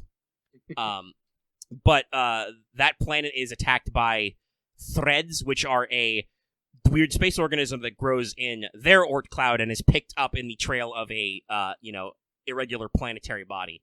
So, if you're familiar with that story, and like I said, the Oort cloud concept's really old, you may have thought, oh, there could be space life out there, but it is a little bit of an interesting reach. Like I said, I probably would have gone with Kuiper Belt or Scattered Disk, because we know a little bit about those, and we know some stuff about some KBOs, Kuiper Belt objects. That's where, Makemake, Hamuya, Orcus, Ixion, Varuna, lots of stuff out there. Also, another thing, if technically Pluto still counts, which I don't know if it does, Nasu hasn't talked about that, but there's also the dwarf planet Keres, which is located in the asteroid belt. It is sometimes called 1 Keres or Ceres, because it's the largest object in the asteroid belt, but it's technically counts as a dwarf planet. Let me see if I can find a comparison of its size. Yeah, it's smaller than the moon. Yeah, I can't find any specific mentions of its mass in relative to, like, Pluto or something, but it's interesting. It's out there. It's got some ice in there. Space is cool. So yeah, like I said, the Oort cloud's a little bit of a weird pull, but, I mean, we're already dealing with, remember, the ultimate life form of Saturn is a giant space cross that shoots laser beams. Well, I guess if you want to think about it, in some sort of eldritch sense, the Oort clouds kind of make sense, because the Oort clouds is basically what was the main of what formed from the solar system, so you can almost consider it the corpse or dead body of it, in some abstract terms. Yeah, it's all the volatiles and other shit that wasn't close enough to form planets, so yeah. So you could almost think of it as maybe like a dead version of chaos, almost. Chaos. What was left of chaos. There's I made my joke about Delta Green, but like the descriptions of some of these guys is definitely very reminds me of, like, they're not the same thing, because, obviously, with the inclusion of foreigners and a lot of that stuff, like, FGO has actually commented on outer gods and stuff, things that are truly outside of the human reference. Yeah. Like, ultimate ones are... An individual ultimate one is greater than, basically all of humanity. They could effectively kill all of us without trying too hard. It's only through, like, weird human bullshit and literal magic that we can stop them and fight them and actually kill a couple of them. But they are still of our solar system, right? They are our neighbors, and their relationship is sympathetic to our planet. Not to us, but to our planet. The outer gods and other, like, weird extraterrestrial shit, probably the origin of, certain divine spirits on Earth, like the Atlantean machine gods, the Velber, all that stuff. Those are, even further beyond, even more alien. Whoever the fuck built the moon cell, it's another, big moon thing that's not explained that is also incompatible with Crimson Moon Broodman. But their descriptions is very much like if you've ever opened up the back of a Call of Cthulhu role-playing game and been like, Zilcha, he's a pillar of green flame. If he hits you, he sucks out your age. You get older and lose points. Cthulhu looks like a dragon octopus giant man. He crushes 1d4 investigators per round in his flabby claws. Ngatha, it's a pool of infinite blackness. Don't touch it, you'll die.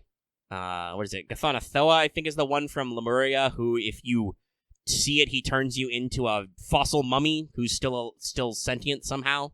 It really sucks to look at him. Mm-hmm. Yeah.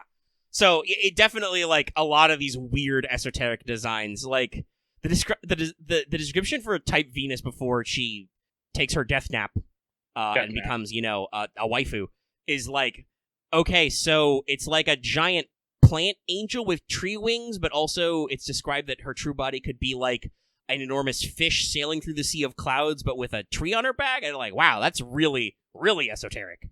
I don't know. That makes me think of Bahamut, like actual Bahamut. Oh yeah, I mean, there's certainly some implications there, but again, remember, also, it's a plant. Even if it's a fish, it's a plant. And I mean, I personally think that, like, Type Venus is probably the one that makes almost the most sense for, like, embodying a planet, because everybody throughout the history of science fiction has always thought of, Venus is closer to the sun, it has thick clouds. I bet if it was, like, not a volcanic hellscape, it would be like a hot jungle planet. Like, that is all of the assumptions of Venus and, like, old school science fantasy, planetary romance, really classic shit is, Venus is a jungle, duh. Mars is a desert, Venus is a jungle. So, that, I think, actually is like, oh, that's really on the nose. Again, I don't know why Type Saturn is the boss and why it's a cross. I guess Saturn being the, like, oldest named deity, but that's making it anthrocentric again. Yeah. It confuses me. I can't tell what decisions are supposed to be because of in-universe logic or just because Nasu thought it sounded cool. Probably all of it is because Nasu thought it sounded cool, but, like, sometimes we do things because it has resonance in-universe. Probably because Saturn has a... Like, honestly, I think it's the rings of Saturn that just makes... Like, Jupiter's large and in charge, but Saturn's rings is very distinct. And if I remember correct, Saturn is supposed to be represent... Isn't Saturn supposed to represent Cronus? Yeah, Saturn is the Roman equivalent of Kronos. Yeah.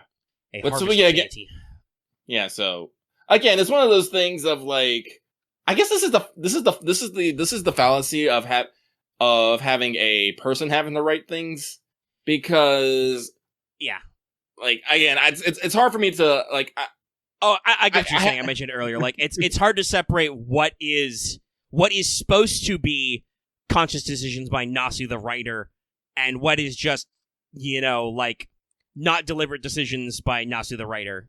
Because they're all obviously decisions by Nasu the writer. It's just, as when you're writing, sometimes you make decisions based on your internal logic for the story, and then sometimes you make decisions because that's what you, out of the story, want to do. It's like I said, like, I'm pretty sure Nasu thought of, like, the ultimate ones. I'm going to name them all after every planet. And then he was like, shit, I don't need 8 characters in this story. This is a short story. I don't got room for that. Like, literally, Type Mars does nothing. We just know that Type Mars exist. Like, Type Pluto and Type Uranus and Neptune don't show up on screen, but they do stuff. They're involved in the story. Mars is just out there. I don't know. So it's hard to wrap your mind around. Like, I can kind of see why stuff is, like, maybe Jupiter, I mean, obviously being a cloud of gas makes sense for Jupiter. It's a gas giant, but, like, maybe the artificial sun is because it is a gas giant. You know, it's the closest planet to being a star, probably. Not really. And I don't know in 99 if we knew exactly how many stonking moons Jupiter has. Jupiter has an absurd amount of satellites. Not even just the cool ones, though it has a lot of cool ones. So, yeah, it's, there's a lot of interesting stuff here. I do kind of really hope that we do get an Expo dump in FGO, because I would really like NASA to be able to explain, specifically for purposes of exposition, for players to understand what this concept is now, over 20 years later, right?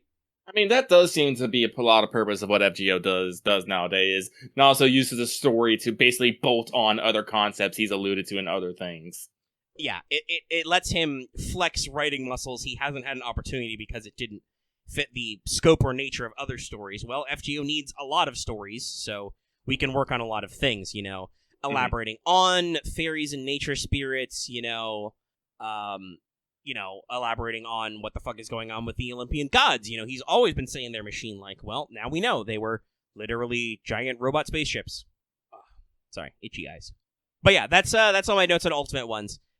Despite some bouts of space madness, and also space vampire madness, I don't know. I mean, listen, I like anime vampires, but sometimes you can take it too far. Anyway, I like space, and I think some of these are interesting concepts. It's been so gosh darn long, and the details are sketchy. It's sometimes a little hard to wrap your brain around. So I am looking forward to even further exposition on this, which will be all unique to FGO, but that is what we know right now. Okay, let's see. So the raw audio is at about 2:22:22 right now. Let's see. I mean, it is the last show of the month. We haven't been going for like 5 million years. I can also do Fanservice Friday. Alrighty. If Lucky's up for it. That won't take that long. If you don't mind me stepping away for a bit. No, yeah, I was gonna take an intermission before anyway, because I want to go splash some water on my face, but yeah. Yeah. We'll take a quick break, and we'll be right back to round out all of our promised monthly content. Yeah. And then get on out of here. And I will unpause. We're going. Hi, we're back. There was no time for you, but it was some time for us. Non-zero time. All right, so Fanservice Friday, because we record these on Fridays, in case you don't know. That's why Lucky tells you that the cutoff date of Mailbag is a Friday. But as voted by our 5 and Up patrons once again, that's right, support us on Patreon, $5 and up. You can vote in topic polls every month. There'll be a new batch. There is also one for our Yu-Gi-Oh! Fail Portrayal series that was slightly delayed because people would have missed it and it wouldn't have been as cool. So we did a different thing, but we'll get to there and we'll do polls and stuff as well. Anyway, you can vote if you support us in the 5 and up level in these topic polls. Pick what topics we do. Next week I will probably, not next week, I gotta research. Next month, I will probably be bringing you the other option, which is trying to explain what the plot of Extella is, / what the heck is a Vilbur? What's a White Titan? So we'll get into the Extellas. But Fanservice Friday will be open and will be a theme I haven't decided yet. Maybe it'll be space-themed. Do I have enough space? Nice. I can come up with some extra space. Anyway, I as picked from my list this month, you guys wanted to hear more about George Washington, the modern Cincinnatus. He cannot tell a lie. So, let's just jump into it. Mr. G-Dubs himself, a writer, because he did command from a horse. It's actually kind of important for some stuff later we'll get into with skills. But thinking of him as a writer, naturally. Lawful good, because of course he is. He's George Washington, don't you know? So, being a writer, we can get away with a couple of these lower stats, and though obviously being, somewhat of a modern legend, though very aggrandized by American pop culture. So you've got Strength D, Endurance B, Valley Forge, yo. Agility C, Mana or Magic Power D, Luck EX, NPC. Class skills, Magic Resistance D, Writing C. Nothing super impressive there. He doesn't have a shitload of mystery behind him. He doesn't have a lot of magical powers, but he's still kind of a cool guy who does cool things. So for personal skills, Light of Possibilities B. You may recognize this is one of Napoleon's skills. This is kind of a skill that hybridizes Innocent Monster and Pioneer of the Stars. The deeds of a normal man are idealized as a heroic spirit. So this George Washington is not necessarily literally George Washington, the historic figure. He is an embodiment of all of the hopes and dreams of mankind about George Washington. George Washington, 10 stories tall and made of radiation. You should go listen to that song. Anyway, so basically he is a personification of the expectations and possibilities seen to be George Washington. It can make him expect maybe more like what people think he'll act like than what he would actually act like. But also in this particular case, the fluff note is this would make him strong against kings because he's George Washington. He'll save the children, but not the British children. So pretty standard stuff. Next personal skill, one I'm personally proud of, protection from bullets, EX. This is a real-life fact. George Washington had several horses shot out from under him. And when his men would check him, they would find that he would have holes in his coat, but he was never struck by a bullet. A Native American commander who fought him, probably during the French and Indian War, apparently once said, "The Great Spirit did not put this earth on men to be killed by a bullet." That's pretty sick. Yeah, so George Washington is impervious to all modern firearms. However, it will probably not apply to archaic weapons. Basically, I imagine this is like protection from arrows, just modern. I think Emiya Alter has a skill that's said to be protection from bullets, but it's not called that. It's his like bulletproof mage or whatever. I think it's his damage cut skill. He's story locked. I don't got him. But yeah, I'm imagining this similar to that, probably like a nice tanky evade or a damage cut or something. Intercept attacks. Military tactics C. Win battles, do stuff. Washington is said to be skilled at engaging in revolution or guerrilla warfare, improve damage or defend against anti-army noble phantasms, blah, blah, blah. Probably wouldn't be used in FGO. What we would probably use is Sincere Statesman B, because I like alliteration. This is basically a charisma variant. George Washington could have been a king, literally. The Congressional Congress offered to make him the first king of America, and he was like, "Nah, fam, that ain't me." So it's the power of leading a nation like charisma, but also, due to his, sincerity and self-effacingness, it becomes a kind of mental interference where people cannot perceive anything Washington says as false. But he can only use this to benefit others. He can't use it selfishly. So take your interpretations of the Holy Grail War there. But yeah, I suspect this would be like a charisma and, maybe a sure hit. Debuff success rate up. Enemy debuff resistance rate down. I don't know. Something. But also, he has, being a writer, he has a handful of noble phantasms to talk about. Let's start at probably the most existentially terrifying. Commander-in-Chief, and with it, everything honorable and glorious. D. An anti-personnel noble phantasm. So, as some of you may know, but not all of our audience is American, at some point in the past, as we revamped the ranks, George Washington was posthumously awarded the highest rank in the United States military, so no man could ever outrank him. I believe he is a 6-star general. And if we ever needed 6-star generals, he would probably be promoted to a 7-star general. So you can never outrank George Washington. It is not allowed. Which, for Noble Phantasm shit, is cool. Because now it allows the heroic spirit George Washington to gain the ability to wield any weapon owned or associated with the U.S. military as if it was an E-rank Noble Phantasm. For everything in the U.S. Army is his to command. This can even extend to materials such as vehicles, allowing him to command them with his writing skill, and even men, allowing them to become equivalent of low-rank heroic spirits or phantasms, and instinctively obey his orders, even if they have no idea what's happening. This noble phantasm would be very powerful in the right situation, but in a normal Holy Grail War would be super dangerous to mystery. But it's like Knight of Owner, but only for United States military tech.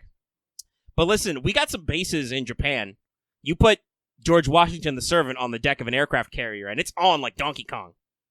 This would also allow you to do like cool animation stuff like, George Washington driving a tank or wielding an assault rifle, which I'm sure you have seen on the internet somewhere. Somewhere. Second Noble Phantasm, and I think the one I think is the most primary because it's one of the cooler ones, but it could also just be a buff. Crossing the Delaware. Grown gray at the cause of liberty. The subtitles, by the way, are, the first two subtitles anyway, are direct quotes from Mr. Washington himself. This is an EX rank anti-barrier noble phantasm. So this recalls the Washington legend you've all heard, the crossing of the Delaware River in the middle of the night, in wintry conditions, to launch a surprise attack with which to bolster morale. So this combines all the legendary aspects of not only this crossing, but all the mythical battles and stories of the Revolution we tell. And fundamentally, it gives Washington the power to overcome all physical obstacles and negate any environmental effects on his actions. When its true name is invoked, he can use it to pierce through bounded fields and defensive noble phantasms to actually strike his enemy. And if he was aware of them, he could even use it to enter the high thaumaturgy, the reality marble, though he would have to know that there's a reality marble in use to do that. But this ability is almost always on in some form. So basically, he gets to cross the Delaware. I think it would be a cool animation and be like a self-buff MP, but, could do lots of stuff. And the last noble phantasm, Minutemen, the shot heard round the world. A C-rank anti-army noble phantasm. So, obviously, we talked about, the commander-in-chief stuff and the famous crossing the Delaware, but George Washington was also the head of the Continental Army. He was referred to as the father of his country. Most of those letters are capitalized, by the way. So, the Minutemen noble phantasm embodies the respect, admiration, and honor afforded him by his countrymen and the soldiers. He can summon the race of militiamen and continental soldiers, clad in blue, armed with muskets. They're not really heroic spirits, but, they could be seen as kind of like familiars. They're imprints of the emotions of all those who fought for American liberty, but because of the Revolutionary War and stuff, they're associated with the Minutemen. They can appear in a flash, but because they are still using, muskets, their rate of fire is a little bit slow. They are better fighters in ambushes, guerrilla warfare, and using terrain to their advantage, but they do have bayonets so they could fight in melee. The individual soldiers would be easily destroyed, but they can form a large body, which can be hard to defeat all at once, can also be used for scouting and communication. I'm basically imagining this similar to Nobu's rifle line, except there's a ghost continental soldier on the other end as well. It's pretty sick. And, I think that befits both actual, the warfare style we conducted the American Revolutionary War in, which was a lot of hiding in the woods and jumping out to ambush the redcoats and run away because they were wearing red like nonces. Bright red in the Appalachians and the eastern seaboard. Nonsense. That's okay, we hadn't invented the concept of camouflage yet. That said, I'm pretty sure the, not quite navy blue, but the deep blue of the Continental Army of the United States was probably a better pick. Especially at night. But yeah, so those are his three noble phantasms. You could probably do a lot with this, with like a servant ascension tier design. Like you could start with a, simple one in like the blue uniform and coat, no hat, like that GIF shows. You could then go to, big hat, bigger lapels. At some point, he needs to use an American flag as a cape. Possibly, have the bald eagles wielding AR-15s behind him. I don't know, It depends on how flashy you want to get. You can get very ludicrous or very subtle with George Washington. Both are appropriate. I think it'd be better to be subtle. Yeah. Like definitely make him an older gentleman, but make him, not like as that muscular as that GIF, but give him that, not like Napoleon big, but give him that, firm look, a bit of muscle. Actually, I don't know. We have a lot of artistic representations of George Washington, but he couldn't have been, a stick. I just Googled what his height was. He was 6'2". Yeah, no. Not as tall as Abraham Lincoln, but a tall boy. We have quite a lot of artistic images of him. There's obviously, I think, one of the most famous. I believe this is his.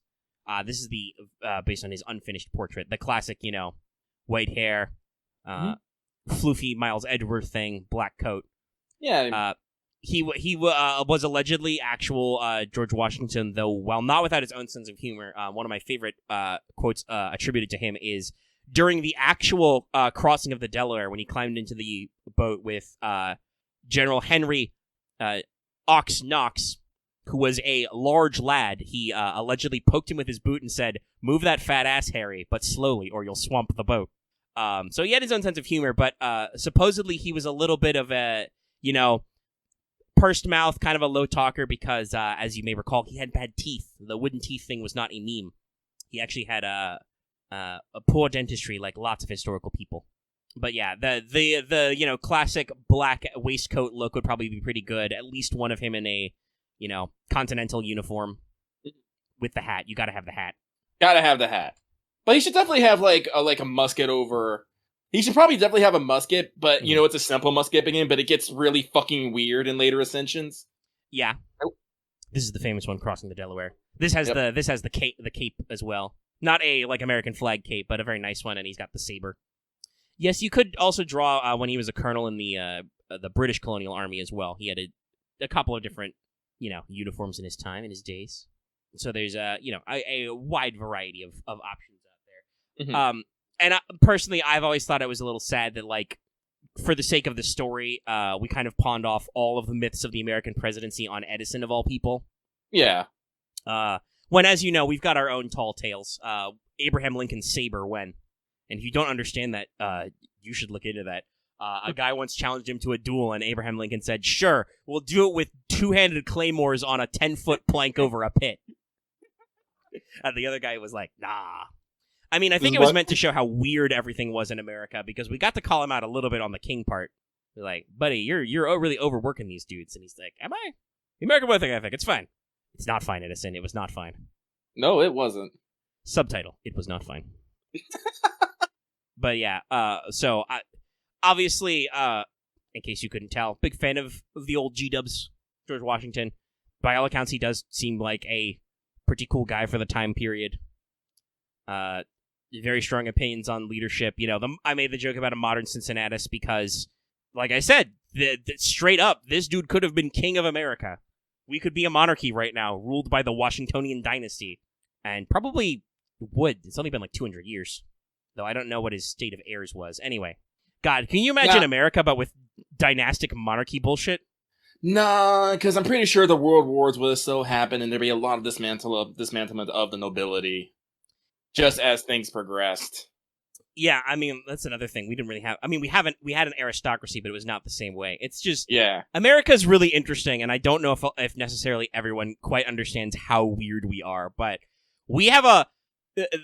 not the nitty-gritty details, but a fairly decent basis of why we revolted from England is drummed into you fairly early in the American educational system, which I do think actually matters. At least I, at an elementary school level, and I assume most elementary school kids these days can yell about no taxation without representation, which should believe you to consider the modern gerrymandering of your electoral maps. But anyway, I don't even know what we'd throw in the ocean. You still have representation. That's what the Senate and Congress are for. Yeah. But when they redraw the district map so that the different people get elected, that's the gerrymandering. You gotta watch that. That goes on both ways. There was apparently a Democratic attempt to gerrymander that went so bad, I think it was the Supreme Court of New York struck it down. Some state recently was just like, "No, this doesn't work, guys. You can't do that. What are you doing? It's against the rules." Stop that. Yeah, I don't know what people in power would be offended by if we threw in the ocean these days instead of tea. I can't think of anything that's not just an opiate for the masses. Like, you can't... I wouldn't throw cans of Monster Energy drink into the Boston Bay. That would only harm me. Honestly, with today's technology, someone would just go down and get them. Probably. I mean, I know saltwater is corrosive, but if you do it fast enough, you're not going to eat through that can of Monster. Also, very good question. Is what's in a can of Monster more or less volatile than the ocean? Because, like in a can of cola, there's acids and stuff in there. Anyway, we'll save our fun physics experiments for later. Though, I always heard from, like, dentists and commercials about how, if you put a penny in a cola and leave it for a few days, it'll become clean, so... I don't know. I don't know either. But yeah, George Washington is very fundamental to the ethos and mythologizing of America. I think it'd be a very interesting heroic spirit, and there's a lot of weird stuff there. And what they did with Napoleon, who was also around the same time, by the way, the French had their democratic revolution after we had ours, But I think the fact the way they handled Napoleon, not as literal Napoleon, which I've always thought would basically be what they did, like with Nobu, but instead of with arquebuses, it would be with cannons. Napoleon loved cannons. Naturally, he was an artillery officer. But you could do something similar and just be like, okay, so it's not literal George Washington. This is like the heroic spirit that everybody imagines George Washington to be. So, he's a cool guy who's like literally bulletproof and, can cross any obstacle and drive an M1 Abrams tank. And that's all we got for now. Like I said, I got to work on the whatever the next theme is. Maybe I'll make it space. Like I said, maybe I'll make it space-based. I can dig around for what space shit I've got left over. Or I can make up new space shit. Space. Don't. You're gonna be in that hole even longer. Oh, I'm already in the hole. Yeah, dig up, stupid! No, the only way to dig is through. I must go through blue-lit Kinyan to red-lit Yoth to black-lit Nakai. Holes and holes and holes. Though I guess that makes sense with the fossil. Anyway, we're not here to talk about that. Expect me to yell more about other random greebles and things I've been doing in my research hole on What's Up Tomorrow. But it is about 30 minutes to midnight. We've been recording for almost 3 hours, though obviously some of that will get edited out. We've hit up all our monthly goals. I would love to remind you to support us on Patreon with a new month coming up, so you can get access to these polls yourself, audio format downloads, all that other fun stuff. But I think it's about time to wrap us up. Yeah. So let me check the news desk, our news desk channel in What's Up. I would like to remind everybody we do have I forgot to mention this earlier, we do have a social media campaign, only for Six Saints Quartz this time, but free quartz is free quartz. Mm-hmm. I'm pretty sure we've hit it, because it's only like 25k, and I think there was like 10k on Twitter the first day, so it's probably pretty good. But when does... it's Advanced Quest. Okay, starts in 7 days. Starts Saturday at 12 a.m. Yeah, so next week we will not quite actually be at Fate's Requiem. Not quite. Soon. Yeah. It'll be the next day. So we won't have any like first impressions or anything. We probably wouldn't have much anyway with it just starting. But we'll have to see what's up in the show. We'll at least have, like I said, new stuff to talk to you about. There'll be half APs, so I can finally knock out a couple of my backlog of servants who need a few more levels.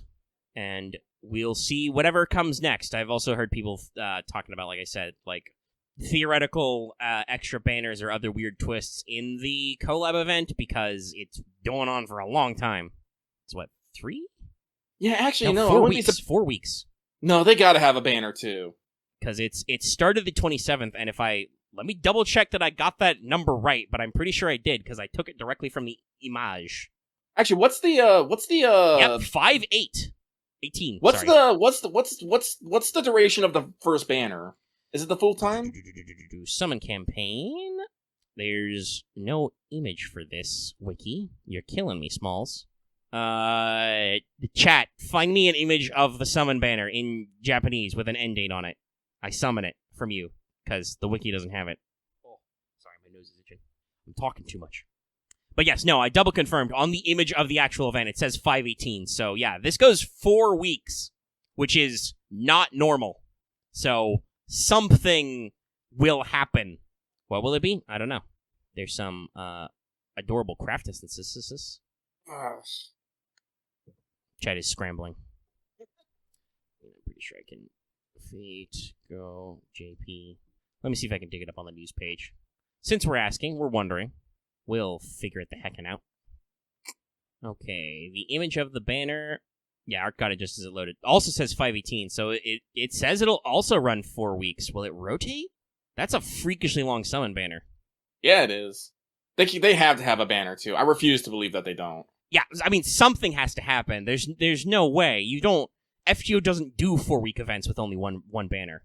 What if they do Rider and Assassin, and they're on their own banner?